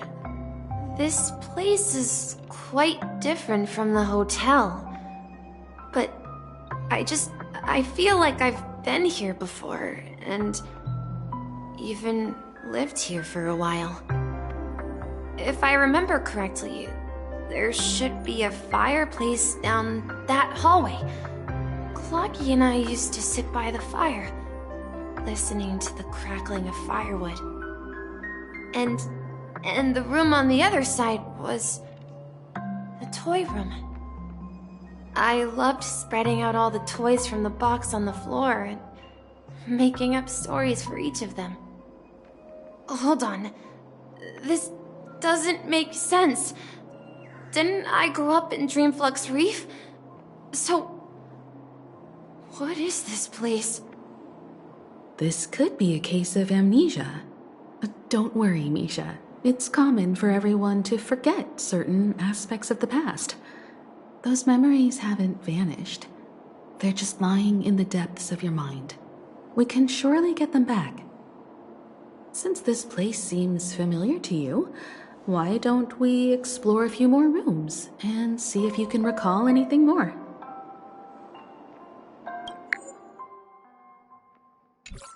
Yeah, then let's check out the rooms I just mentioned.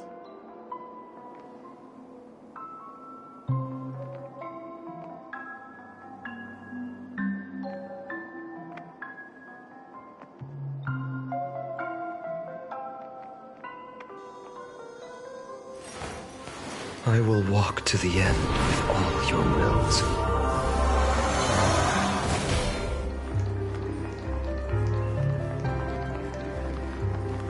Mikhail, that's the name.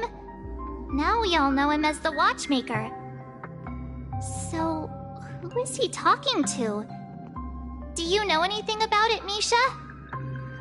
I'm sorry, I don't know much about the Watchmaker, but Mikhail... Anything special about that name? Mikhail is Grandpa's name.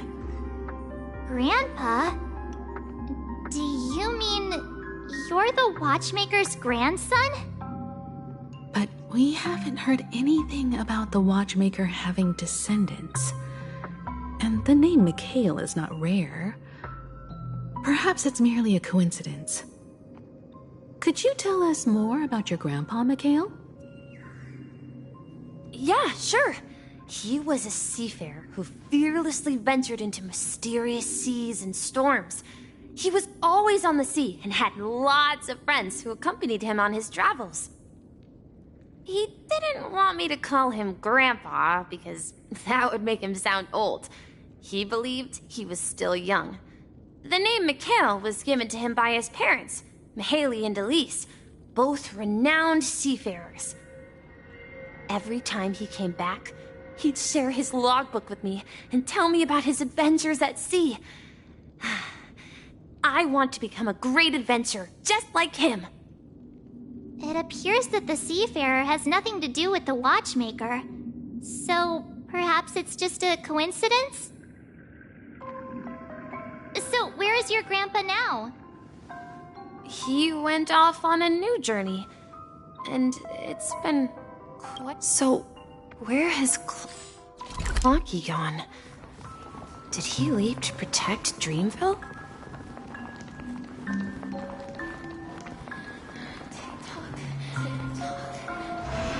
Tick-tock. I think I hear the sound of water.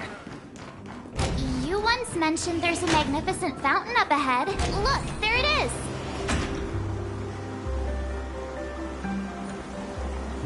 The water resembles a precious jewel embedded in the dreams of all seafarers. Every time I gaze at the shimmering lights beneath the waves, it feels as though I'm back in this place, standing by your side. Have you recalled anything, Misha?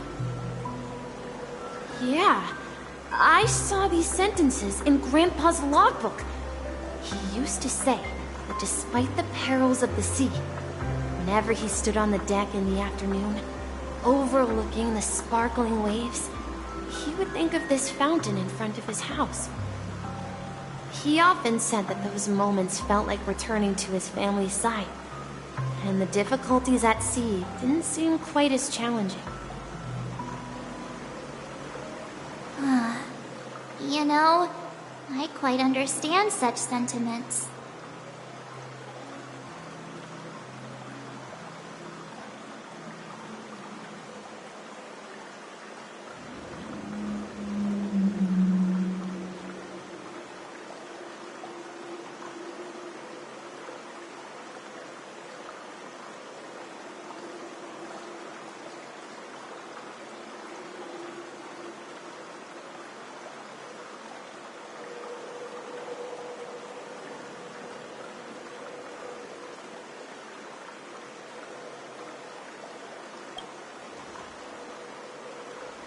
Hey, don't tease! I was just being a bit sentimental. Perhaps every adventure.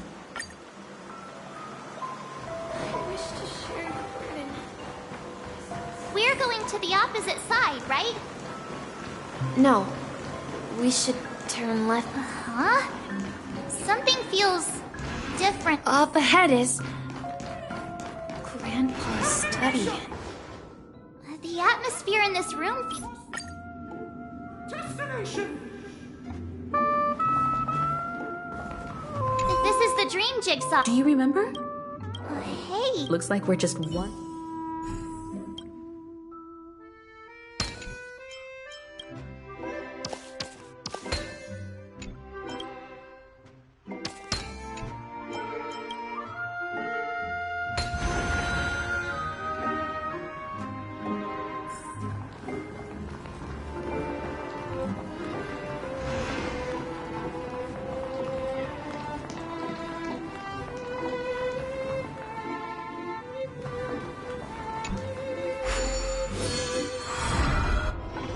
This is it.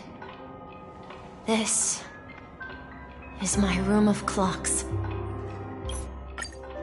Mikhail Char Legwork. Or simply, if you prefer, you can call... So, you're the what? Unfortunately, that legendary figure. As for the child who has been with you, he's the innocent protagonist of Misha's childhood dream. Friend of Clocky. A young apprentice. And a future mechanic on the And this also marks the beginning of his journey. At the end of the journey, I left this little flame, which I so cherished. However, he somehow left the dream bubble and forgot all about his task. I apologize for... Because he was born with a desire to trailblaze, wasn't I? Don't think Misha has forgotten his role as a guide. He remembered it, and that's why he mistakenly appeared as a hotel doorman in her dream from the very beginning. The one who brought our unconscious friend here must have been Misha. If that's the case, we encountered the Watchmaker's legacy from the... Well, I have a sarcastic friend who says I always take big detours and end up back where I started. Perhaps that's what every nameless has to go through. But in the end, you found me. I'm sure you're all wondering what my legacy is. I believe my hound has mentioned the Stellaron and my wealth. If I may apologize, the Stellaron part is real. As for my wealth, however, it's nothing more than a baseless rumor. I left my homeland as a child and embarked on the journey of Trailblaze. I traveled to various planets until finally reaching Asdana, where my friends and I built the original Penacony and fought for its future ever. I've been moving forward all my life, doing what I could to overcome the obstacles in my path. But ultimately, so if you ask what's left within this worn-out train engine that can be called a legacy, I suppose it's the things that are still burning in the engine's furnace. Now that you're well aware of the current situation of Penacony, I certainly hope that you'll help me get this world back on track. But I'll leave that decision to you, for the path of Trailblaze is never paved by others.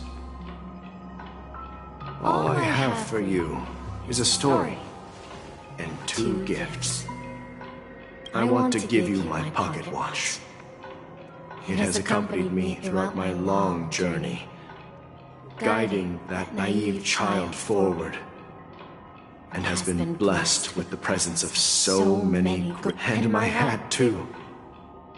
The one who navigated for me placed it on my head and planted a fanciful thought in my mind. Now, it's time for you to make your choice. Once you've made up your mind, open that door. I'll be waiting for you at the end of this corridor of time. All right, everyone. Let's make a decision. Although I don't think anyone will have any objections.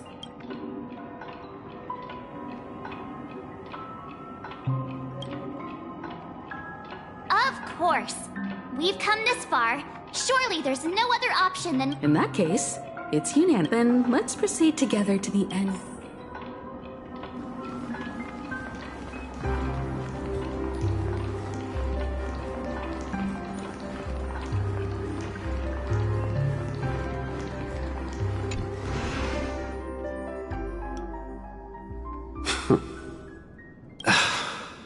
Mikhail, where are you going? Someone has to step up and save Lushaka. So why can't it be me, Misha? Please don't go. And if you must, please take me with you. Even without me, you know how to proceed forward, brave Captain Misha. The compass is waiting for you. Now go, board that train and... Where are you going, Mikhail? I'm going to clean the floor in the parlor car. I've promised the conductor. Wait, first tell me, did you fix this watch? Yeah? I know what it looked like before.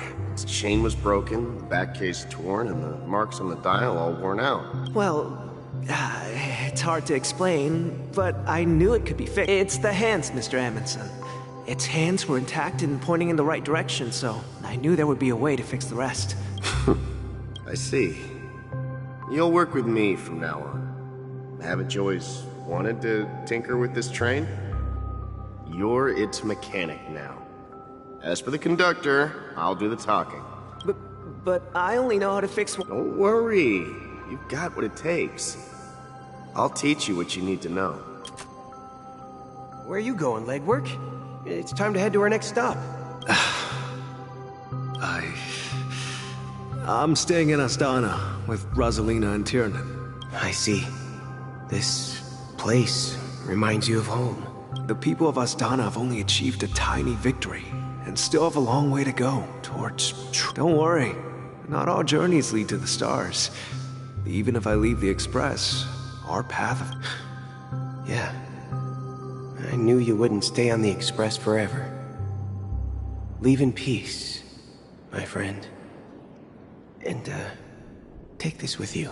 This is Mr. Amundsen's hat. When he departed, he said he would leave it to his best student. Well, farewell, legwork. Take care of Tiernan and Rosalina. Where are you going, watchmaker? Don't worry, Micah. Just going on a little trip. Someone has to be at the forefront of the interstellar frontier, and I'm the only former Nameless in Penacony. So why can't it be me? Because you're all we have. Have you forgotten about Tiernan?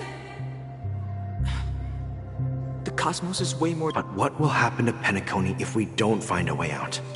Tiernan. How could I ever forget him?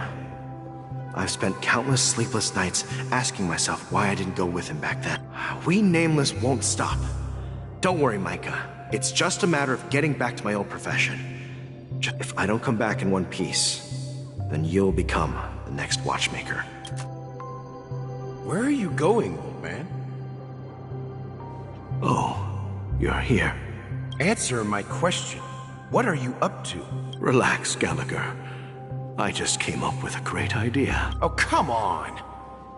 Aren't all your ideas just ways to get yourself killed?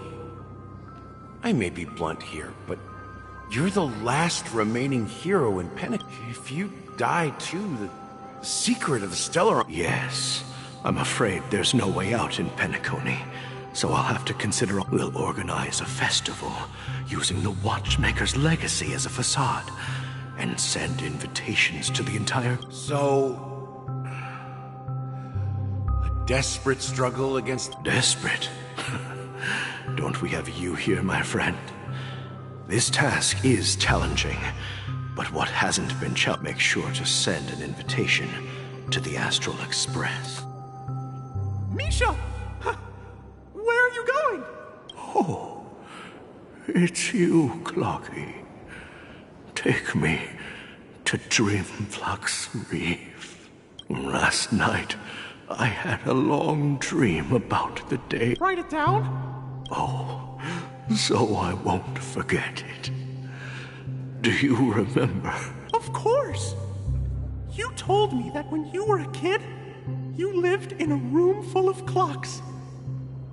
Those wall clocks and pocket watches grew up with you. Yes, but what I didn't mention was I was a kid, and there was always a special pocket watch in my memories.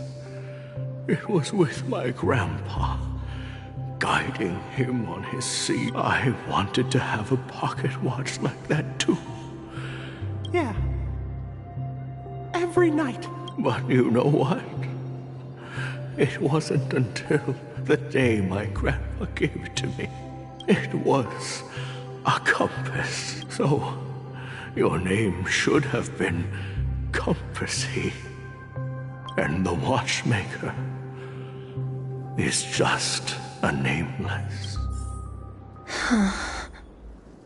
We've arrived at Dreamflux Reef. So, where to next? You know, Clocky, I don't think I'll be going anywhere else.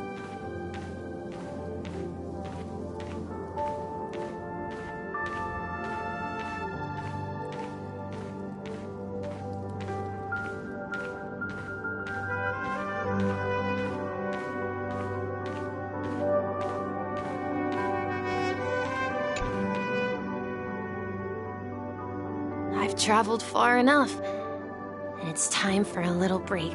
Oh. So, we'll set out again. When you're rested? No, I'll stay here. And then, this is where it ends. This is... where it ends? What do you mean, Misha? You told me that the trailblazing expedition would never end. Yeah, that's what I said. So now, it's up to you to decide your next destination. My next destination? What's that supposed to be? I've been following you. Misha? You're acting weird today. If you're feeling down, we can just do what we usually do. With the clockwork. No, I'm not feeling down. As for clockwork, yeah, it resolves all problems in this dream.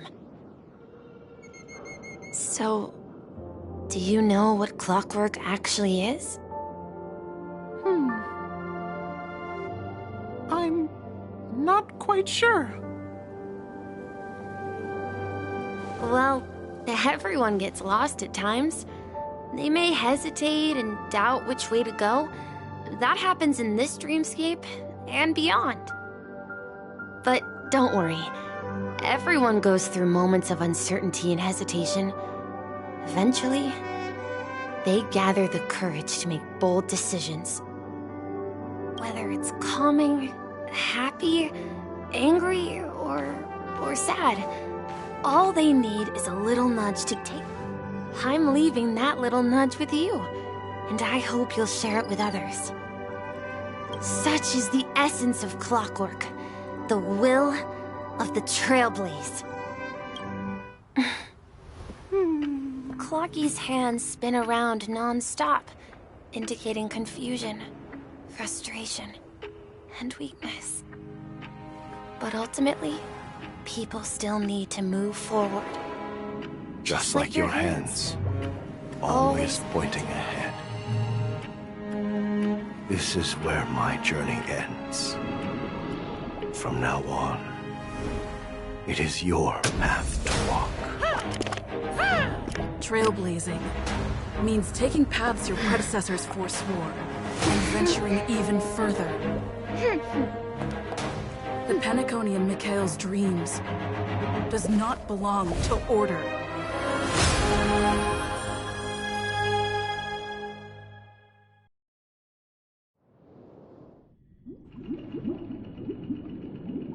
I can't believe that Eon would cast a glance at Penacony at a time like this. Is it because of the resonance from the legacy of the Trailblaze? Or perhaps the bond between you is so strong that it even impresses an Eon? Well, there might be another possibility. Perhaps they want to witness, on behalf of the fallen Eons, who will hold the future of Penacony. If that's the case, on behalf of the Dream Master of Penacony and the 107,336 members of the Oak family, I'm extending a formal invitation to all of you. I'm cordially inviting you all to the Penacony Grand Theater to participate in the upcoming Charmony Festival. And, of course, you won't be in the audience, but on center stage, since the future of the Stellaron, Penacony, and even the entire cosmos is at stake. Let's draw a conclusion there, in all fairness. If you truly believe in Akavili's path, then show me their courage and determination.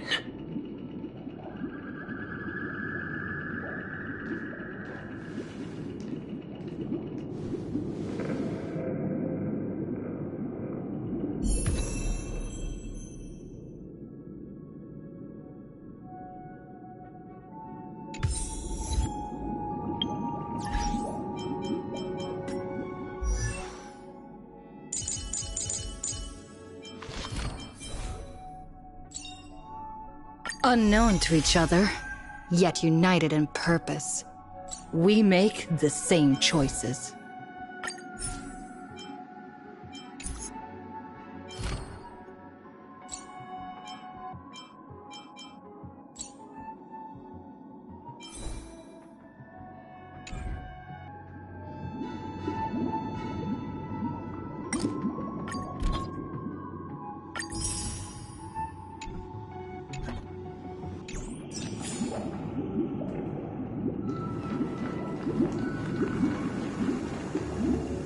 Does that mean? Before I left, the Destiny Slave told me that this journey would bring unforgettable rewards. Even though the script he gave me only had a few lines, I couldn't ignore it because one of the lines said, "I'll experience death 3 times in the land." 3 times? The first time was a painful death when I was stabbed by the Blade of Dormancy, which led to all subsequent events. The script will always come true. So now I've understood the meaning of my second death. And I am prepared to face it. Only By achieving victory in this battle, can we secure a future for Penacony? And only then, my third and final death won't come true in the most terrible form. The most terrible form? The true death. Where everyone in Penacony loses themselves completely in the eternal sweet dream of the Order. We must do everything we can to prevent that. Have you made up your mind? Yes. Thank you again for your assistance for the Astral Express. May we? Yeah. Farewell.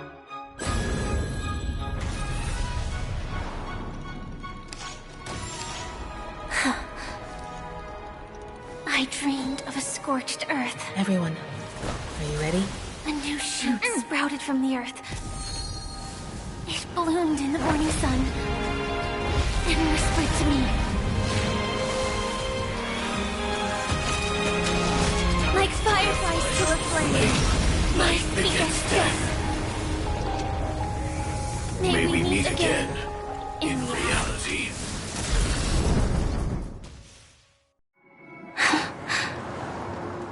After today, Japella's name will disappear from cosmic history, and the Everflame Mansion will take its place.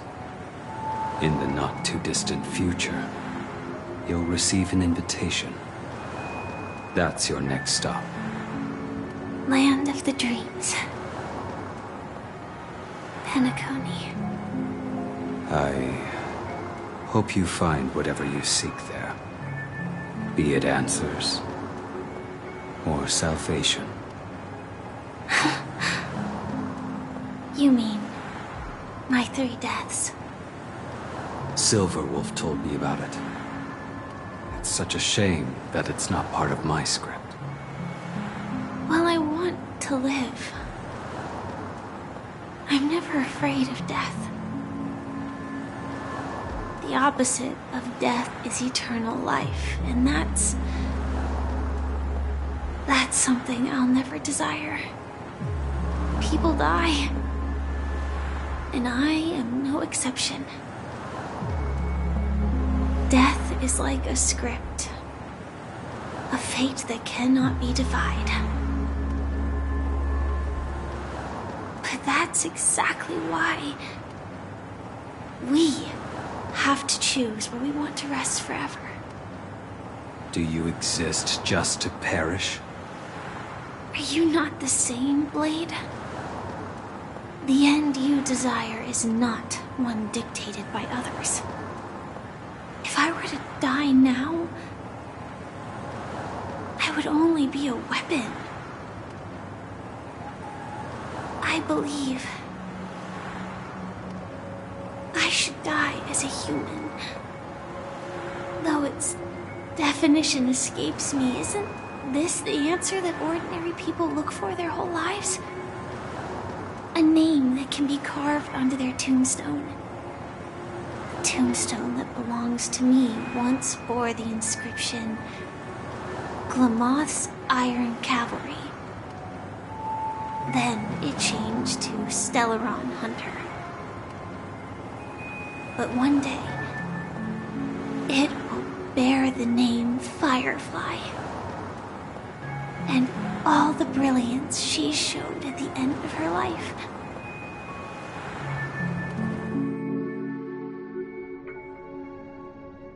That's quite unexpected, old man. Who would have thought your crazy plan would actually work? Do all you nameless fools just act on a whim? I can sense that this false sweet dream is coming to an end. The Nameless may be young, but they had the ability to achieve this goal. Just like you did in your time. It's a shame you won't be able to see it firsthand. Maybe I won't either. Once something fictional is seen through, it ceases to exist. Yeah, not just those Nameless. Even Mr. Wings is just like you. Stubborn, won't listen or give up, no matter what. Well, fate is unpredictable, I guess. If we weren't bound by those cursed paths, maybe we could have had some good talks. But in the end, we managed to do it. And now we can find solace. Remember how those idiots cursed us? They said, "Go to hell, you worthless traitors!" Well, I don't know if they really meant it, but if longing for freedom means going to hell, then I'll be joining you soon, you fool. Let's get together and have supper again in hell. Oh, I almost forgot. There's one more thing. Here's to you. A glass of hello and goodbye, Trailblazer. To the imperfect tomorrow. It's warm here, isn't it? You're lucky to have found shelter from the rain. Let alone fresh berries in this desolate place. I was just following the scent of life. It's particularly strong in a place like this. It's a shame these berries don't have much flavor. Seriously? In case you didn't know, this fruit was pretty juicy. The only downside is that when you chew it, it becomes extremely spicy.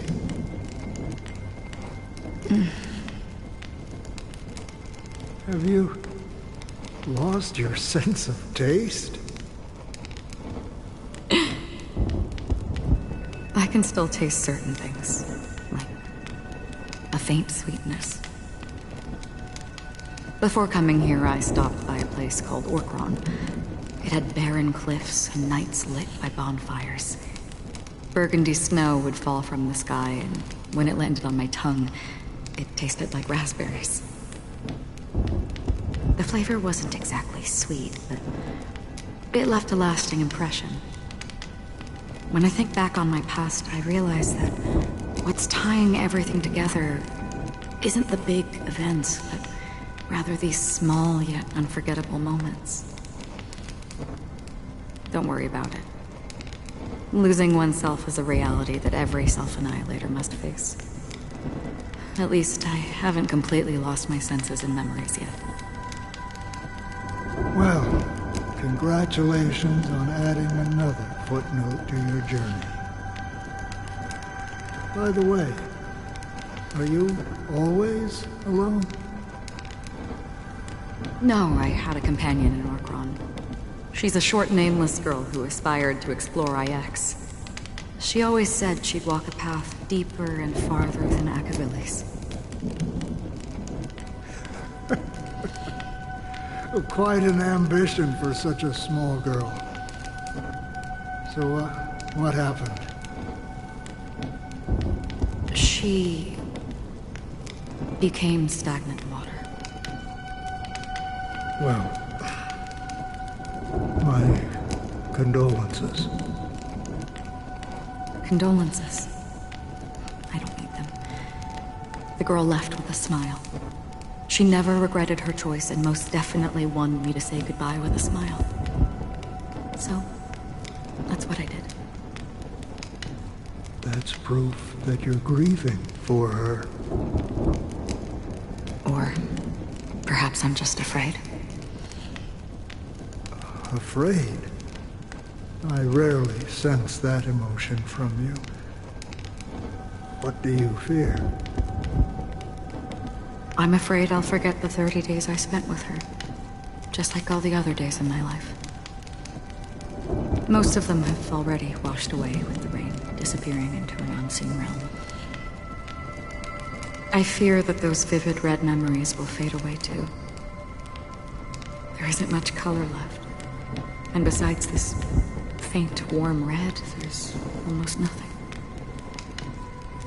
Hard to imagine.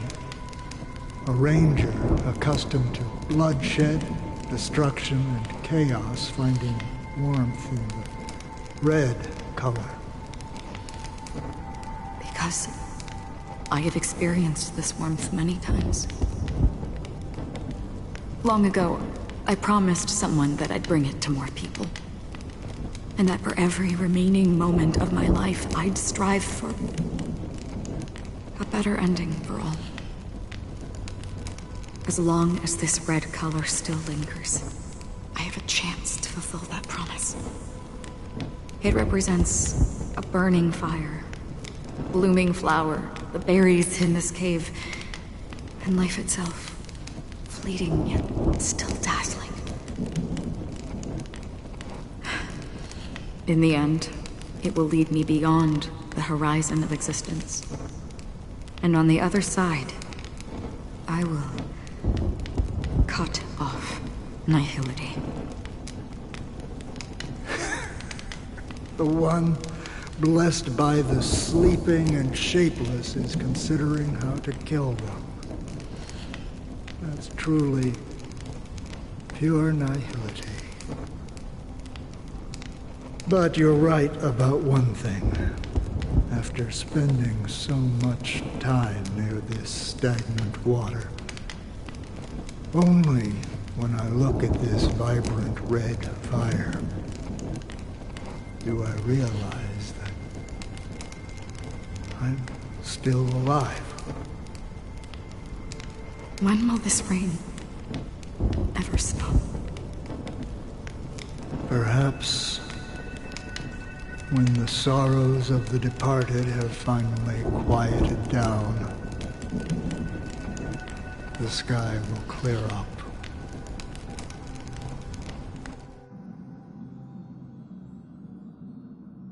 Have you heard of a planet named Biari Scamandros, Don Hung? It's one of the paradises under the influence of the Harmony, a sought-after wonderland for the inhabitants of the Dardanu Major and Minor systems. Half an Amber Era ago, the family held an unprecedented festival there. And after that, everyone on the planet became part of the family.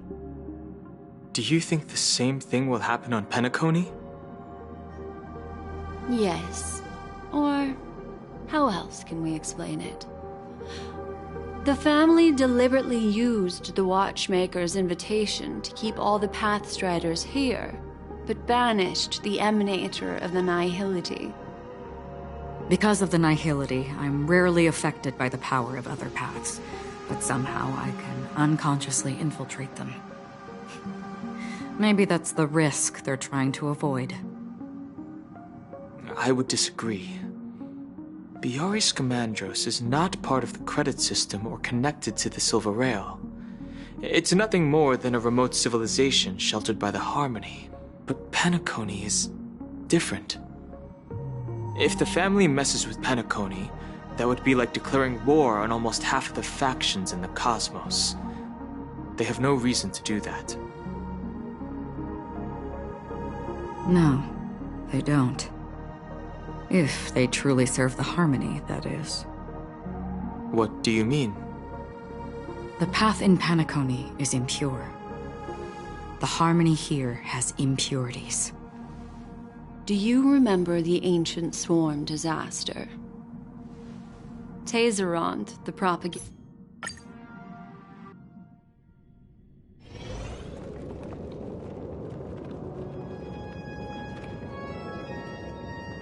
Are you the only one here, my child? The Nameless is quite the diplomat. Our secrets have spread like wildfire within the family. And IPC starships are gathering towards Astana. This is a crucial moment for us. So, where is the Chosen One who harmonizes the varied sounds?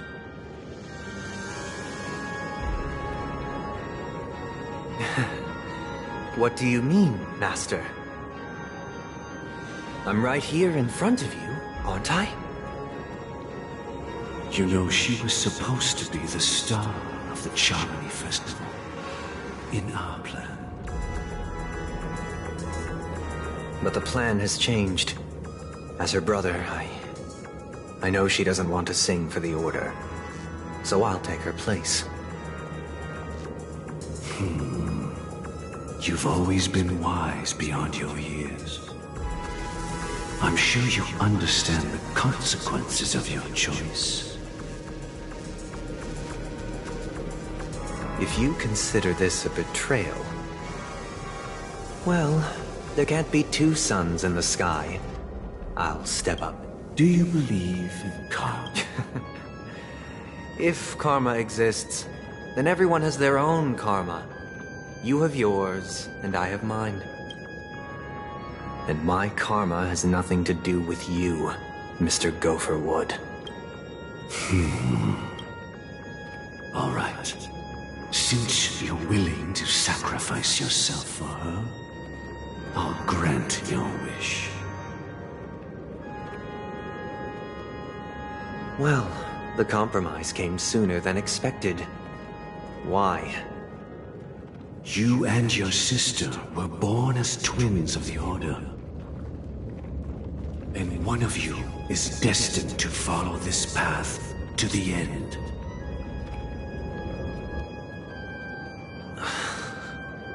Is this part of your plan? Of course. You're still as clever as you were when you were a child. The opening is near. Go, my child. Seize the power of the harmony and reveal your karma. I have one final question, Master. Why did you choose to bring the Order to Penacony? Wouldn't it have been better to choose a desperate world instead of a city filled with hope and dreams? Why? It's for justice, my child. If we lose justice in our hearts, we'll make the same mistake as the Harmony did. So, it's not you who manipulates the dreamscape with the Stellaron, but... Well, that's where our conversation ends. Go ahead. The 107,336 souls of the Oak family have dreamed of this moment too many times.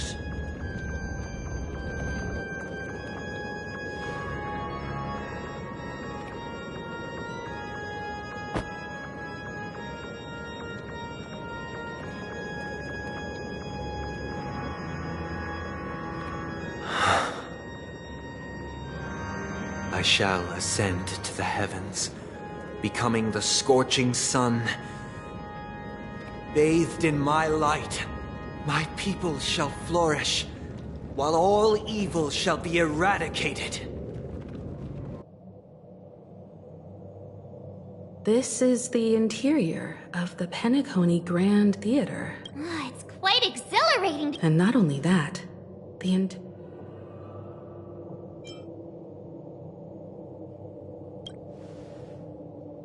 Yeah, I wonder how many tickets... Hey, that... Let's explore around.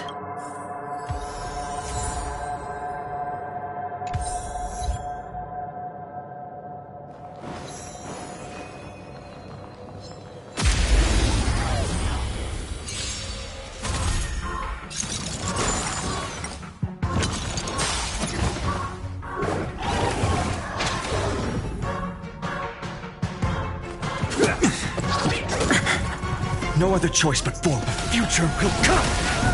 A quick divination. I'll overcome the thorn and doubt farewell. Existence isn't for tomorrow!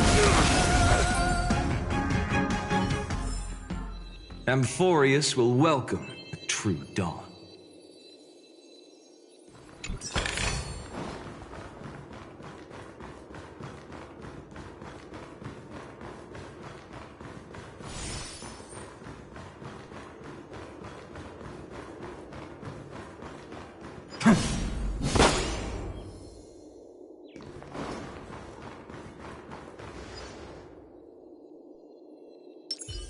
A day of peace. Let's wait and see. Gosh, the atmosphere here is so creepy and unsettling. Even if there's no audience yet, there should be some staff around. Why is it so silent?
There's no other grand... So Sunday's messing with... My apologies for the delay. You scared me! I'm waiting for you behind the curtain. Following the Asdana tradition, I invite you to enjoy a stage play in 3 acts before the festival begins. History is a mirror reflecting the universe's true essence. Let's use this opportunity to delve into the rich history of Penacony and the Eons. Within it, naturally, the future takes shape. Let us commence with the dawning of the world. After the Dusk Wars, darkness veiled the sky, and chaos consumed the earth. Enna the Order emerged, destined to restore all existence. That marked the first day.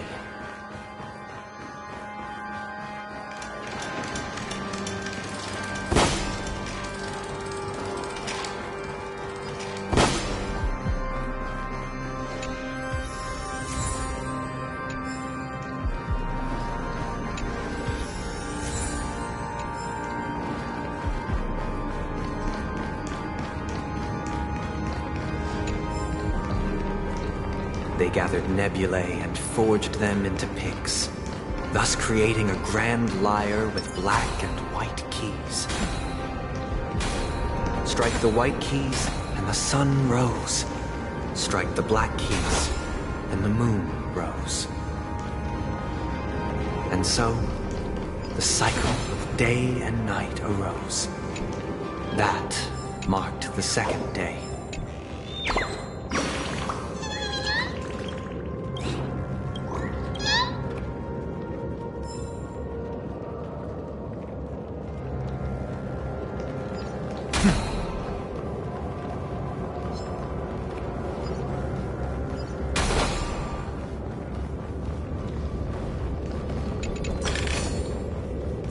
remnants of a long journey.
Puppets are gathering around the frame. Are they expecting us to...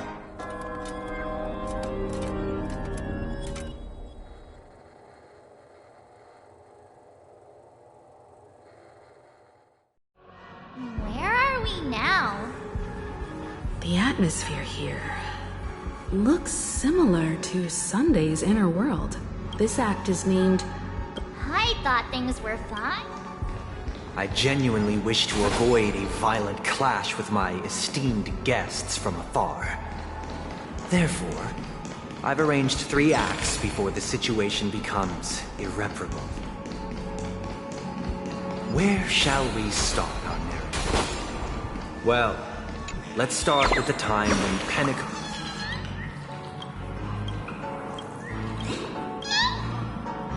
Where shall we start our narrative?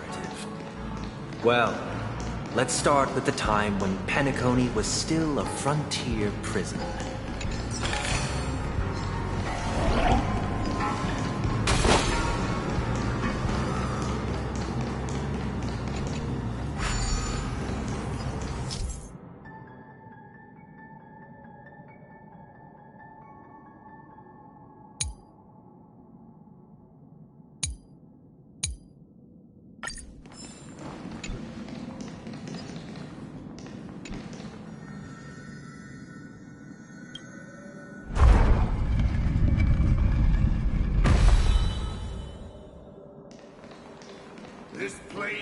In 2147 AE, a prisoner named Hanunu ignited a struggle for liberty and emerged triumphant. IPC referred to it as the War of the Frontier, while the Asdanians dubbed it the War of Independence.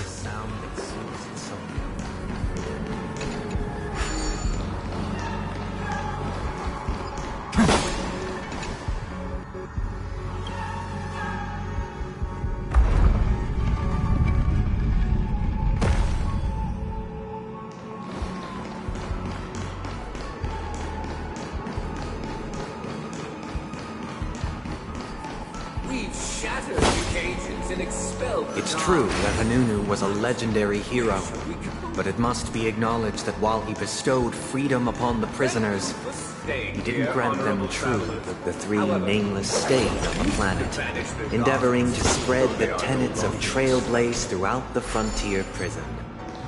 Alas, their efforts proved futile.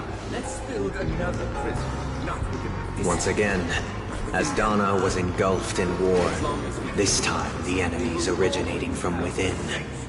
The prisoners remained prisoners for the rest of their lives, fighting for freedom rather than living for it.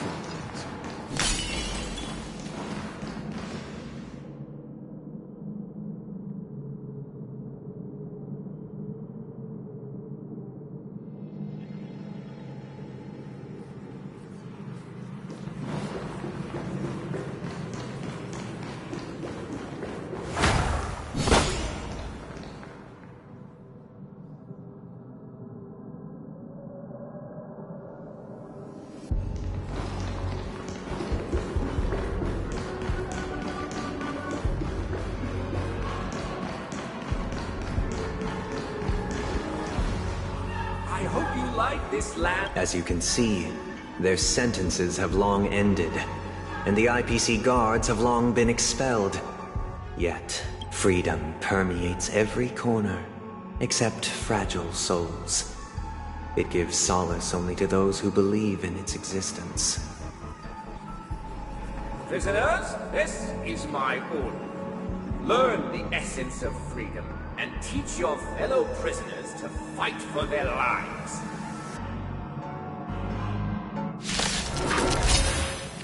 Hey! Why do we have to fight while enjoying the show?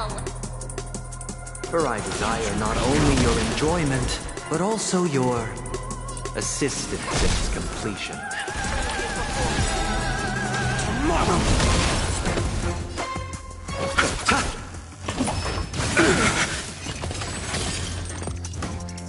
Future will come! I see through you. I've heard the call. Born into doubt, farewell. No other choice but tomorrow!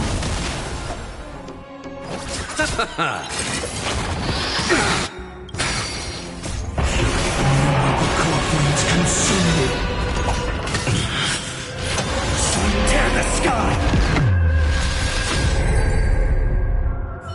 No one can restrain you anymore. Thus concludes the first act. This must be how Penacony was constructed. These puppets. Where are they guiding us this time? They transmuted streams of stars into inked nibs, creating symbols to be pronounced and counted. They molded stardust into flowing rivers, assigning the righteous upstream and the unjust downstream. Thus, all things were marked, and the world learned to discern between good and evil. Let's win. That marked the third and fourth days.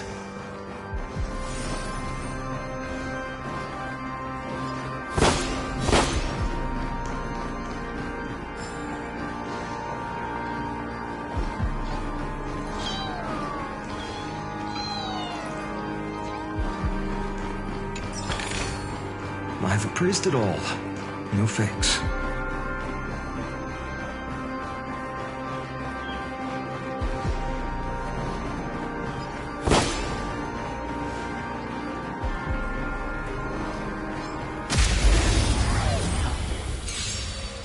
Repay!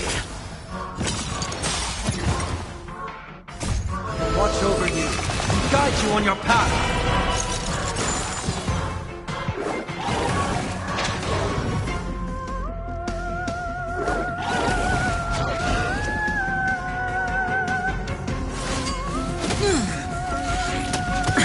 Future will come!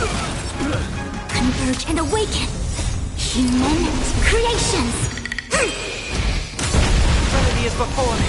For tomorrow!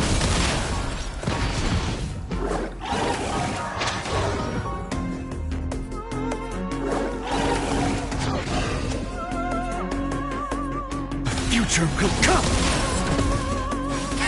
Torment and doubt, farewell! For tomorrow! Fury of innumerable core flames consume me! Hail the new dawn!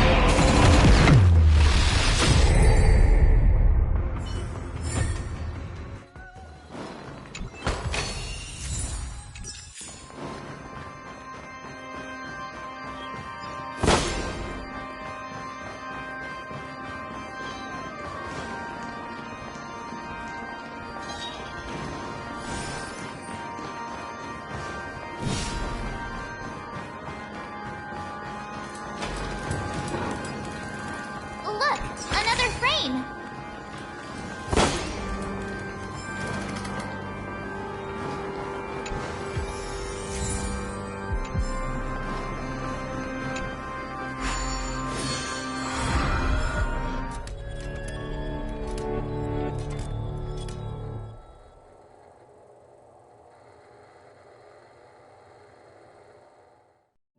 Ode to Fool. This must be the second act. The surroundings Behold the ensuing tale, a struggle for power.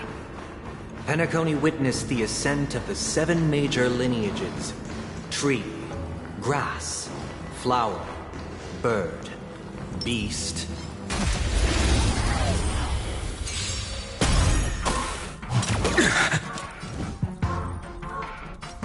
Future will come! A quick divination. Serenity is before me. No other door tomorrow!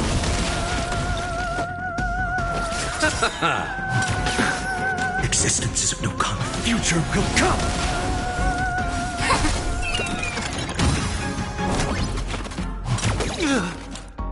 I'm fine.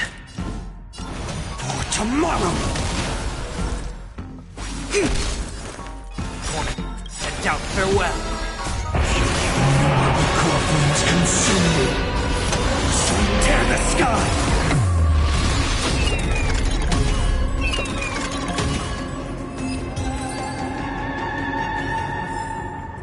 A vast journey awaits. Venture and observe. The fruits of a long journey. My child, you did not serve the old master. The leader of the Alfalfa family sought to defect to the IPC, trading freedom for survival. However, his eldest son slew him in the name of righteousness and ascended as the new family head.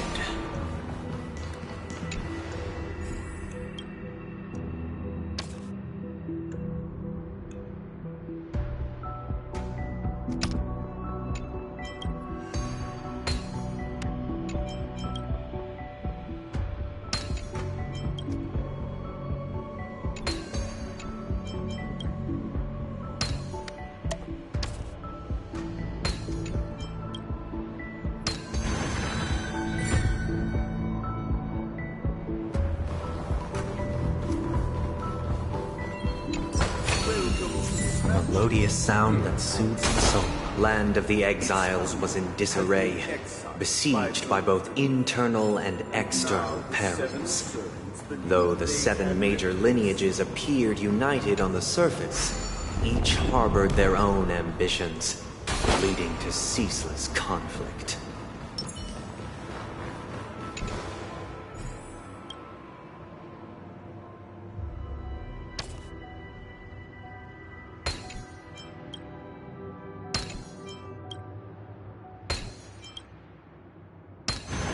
No worries. Anything's possible if you take it step by step. Accountant! We are the pillars of this mansion! The Black Plum family was the first to fall. They withered away in the White Desert event, orchestrated by the Alfalfa Because family. Master shaped you from clay, but forged me from fire. I'm superior.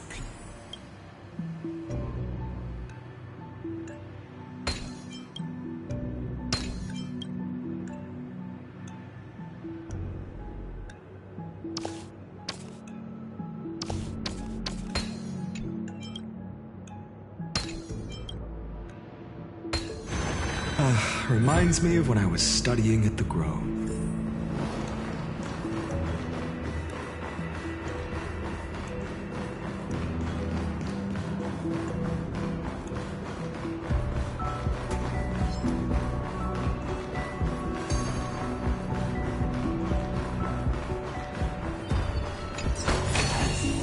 Is this also a blessing of the Trailblaze? Only when Gopher Wood led the family to Land of the Exiles and earned recognition from all... Dear out!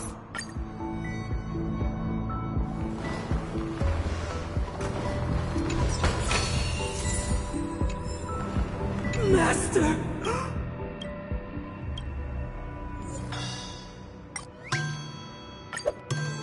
Master. In the...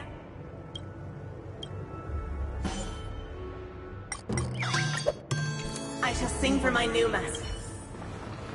Once I stood as...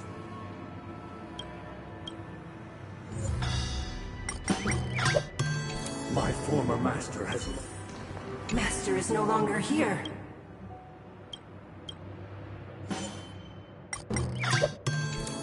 master is no longer here. Either I shall be.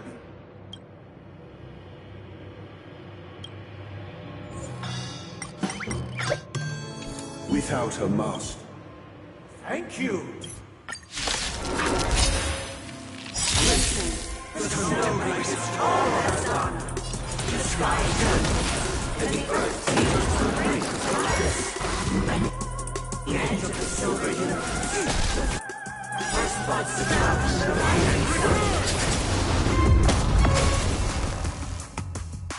This mortal will watch over you and guide you on your path. Born to doubt, farewell. exist for tomorrow. I'll see you off.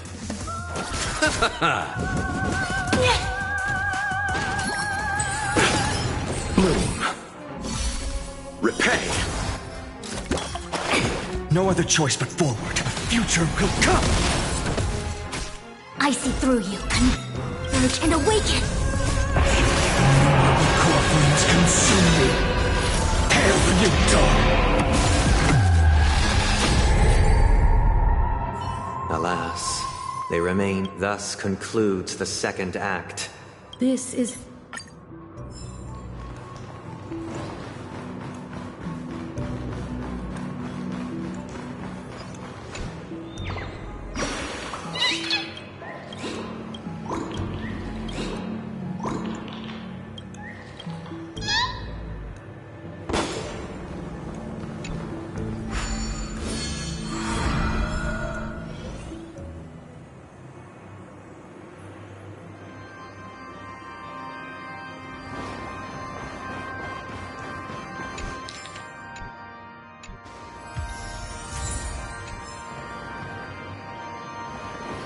They used the planetary rings to establish the law, forging a code of conduct among the masses.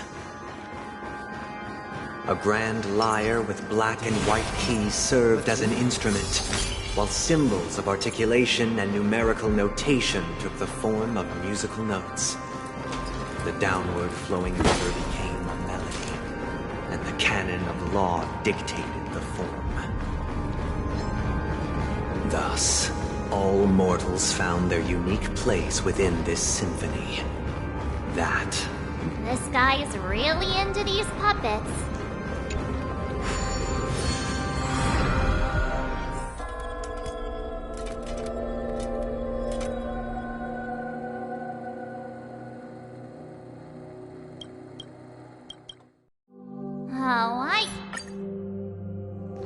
This is the concluding act of this play. I have showcased the past and present of Penacony, hoping that my desire for change resonates within you. And now, I shall reveal its future to you.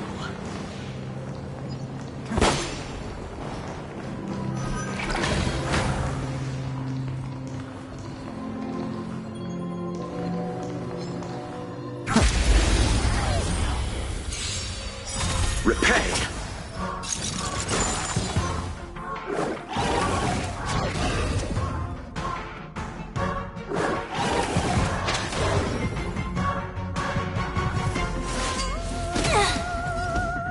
For tomorrow! A quick divination. Born to doubt, farewell! Future will come! Amphorius will welcome a true dawn.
I've appraised it all.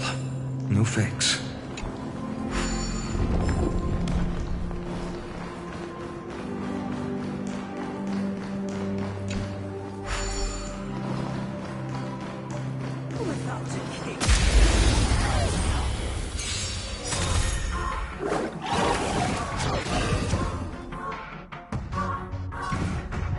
Tomorrow!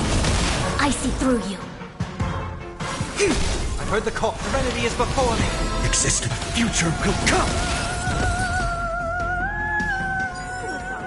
Amphorius will welcome true dawn. The people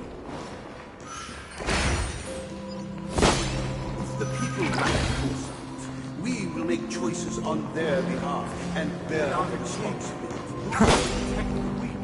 We shall support them.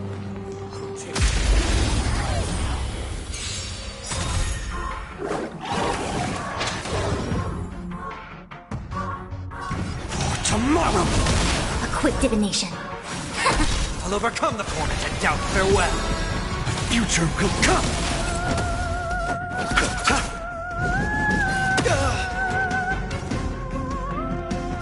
tomorrow!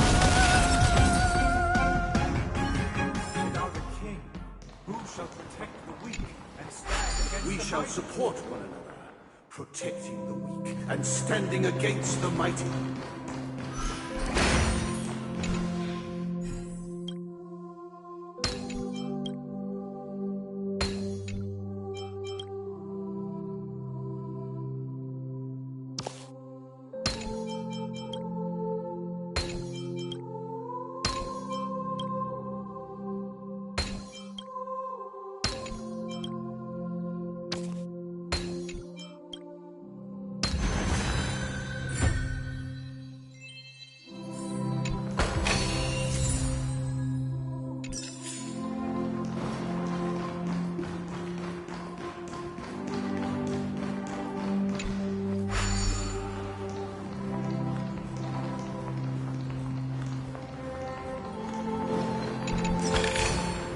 I've appraised it all. No fakes.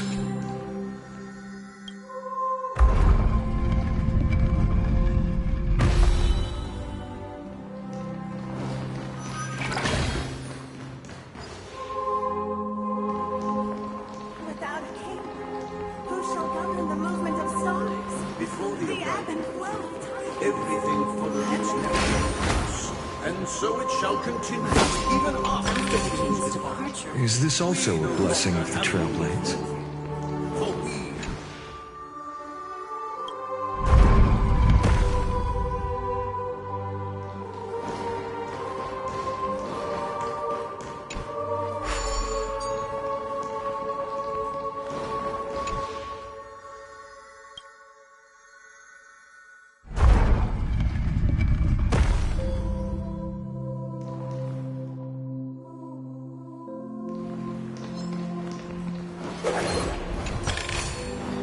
I've appraised it all. No fakes.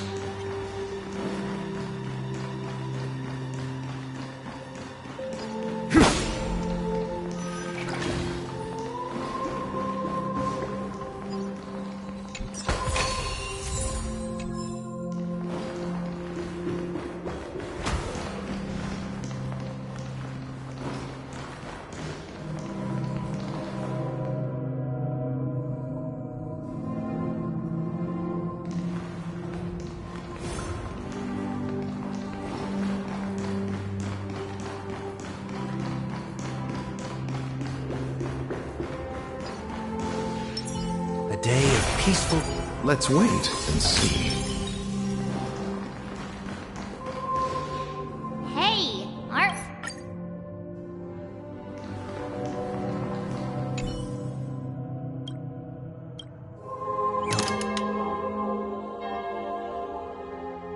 we no longer have need for a king, for we have become kings of all things. How did it go?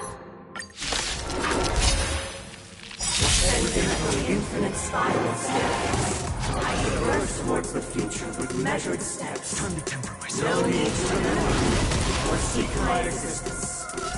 For the contours of my mind shall intersect. I will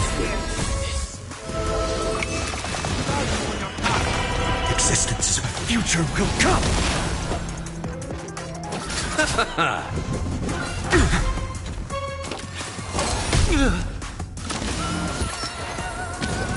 No other choice but for tomorrow! You chose the wrong enemy. Existence is of no consequence. Future will come! Corpses consume me! Hail the new dawn!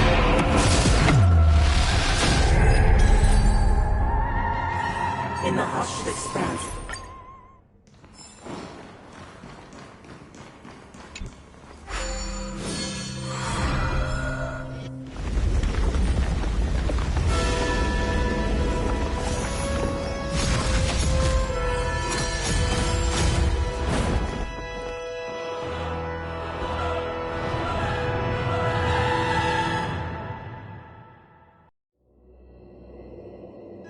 They imbued the world with meaning, yet all beings cried out thus on that. This grand theater looks totally... Everyone, get ready.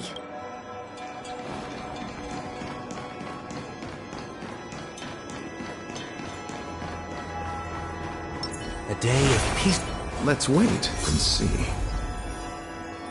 That marked the seventh day. Cheers and chants reverberated in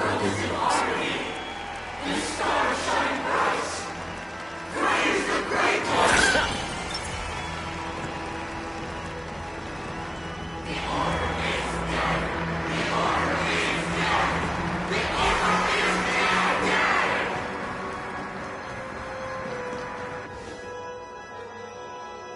Look, there he is! That concludes everything related to the Order. What are your reflections on this, my dear? Nevertheless, this is but a trivial blip in the annals of galactic history. What truly matters is the course this river shall take in that you've arrived at the perfect moment. The Charmony allow me to extend my warmest welcome once more.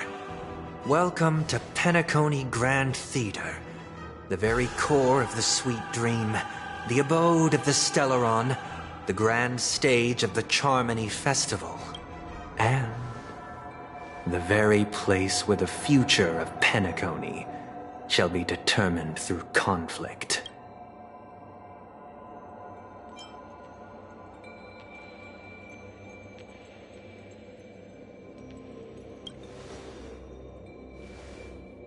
Because our shared goals give equal weight to the beliefs we strive for. True goodness can only be achieved through faith.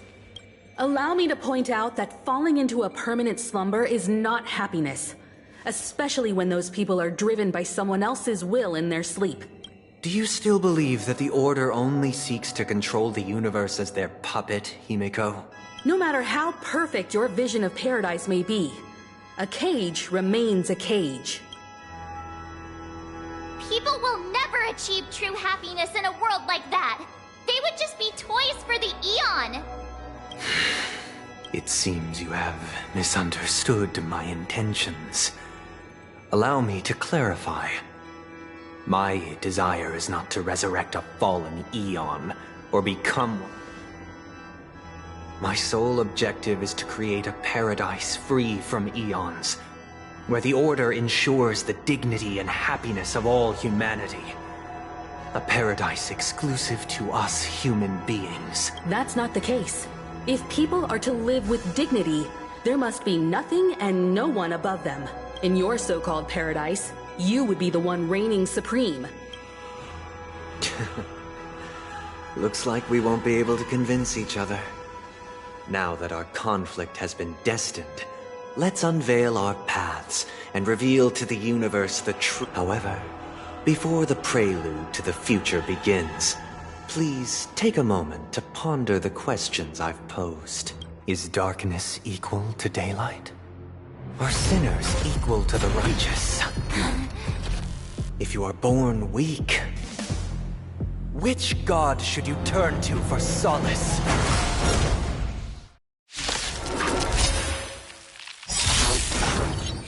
Repent.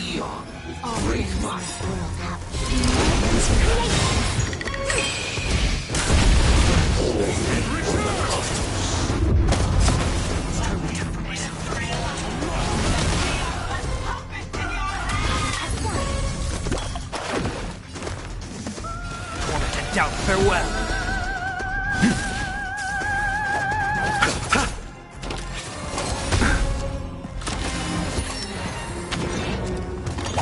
This trial is Existence is of no consequence. A future will come. A quick divination.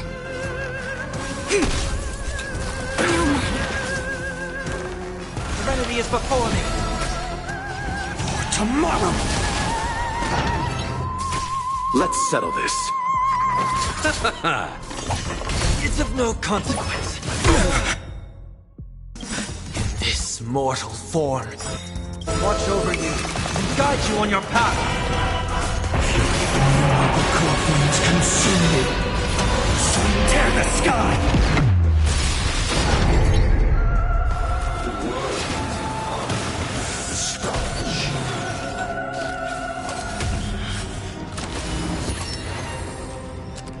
Quench the flames with blood. Is that all? Is that all?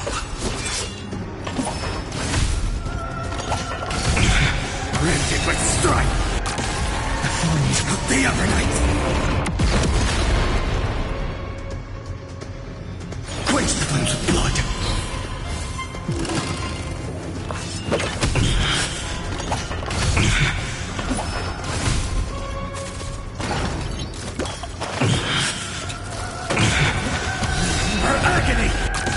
I'll never yield to fate. Empty ship. Hail the new dawn.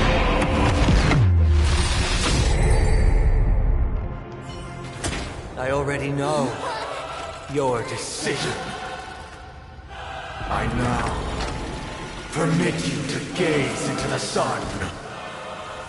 On these 107,336 stones, the almighty and powerful springs of harmony are at my disposal! The supreme tuner, harmonious choir, Dominicus!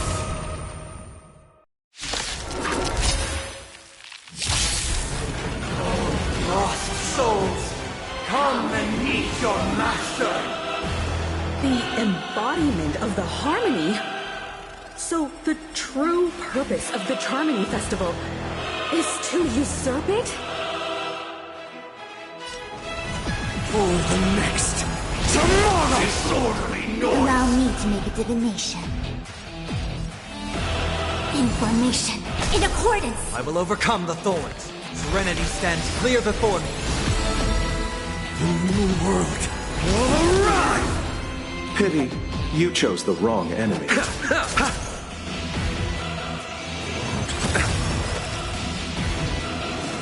No matter.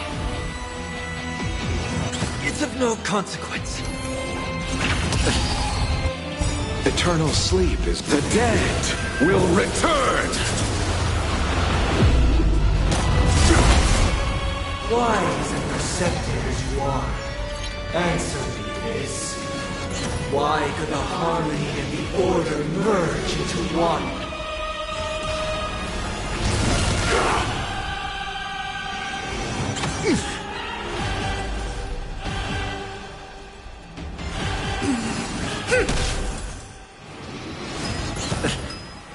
I have heard the call, loud and clear. Tormenting doubt, I bid you farewell. There's no other choice but to move. The new world will arrive! Because neither side could tolerate discord. The noise is fading! Receive divinity. That which is seized must be repaid.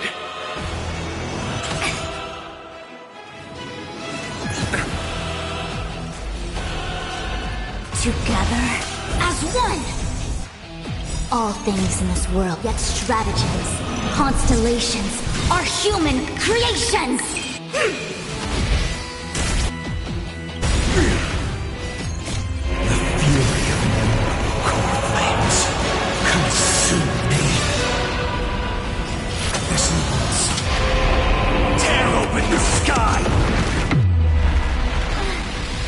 Feeling like there's another world in front of my eyes. tuning. Don't let the song distract you. Is that all? Is that all? Sing together! Is that all? Brand with Strife's name! A scorching hatred. Do you feel it now? Old Sun's embers. Hail the new world dawn! Only noise!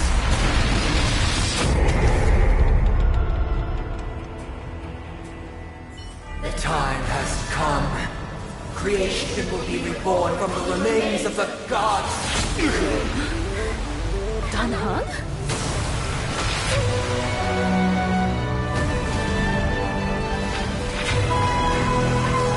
Radiant spirits, heed my word. Show no mercy!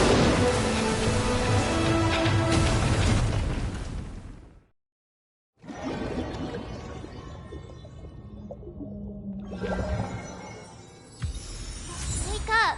Hey, wake up! Huh? Are you alright?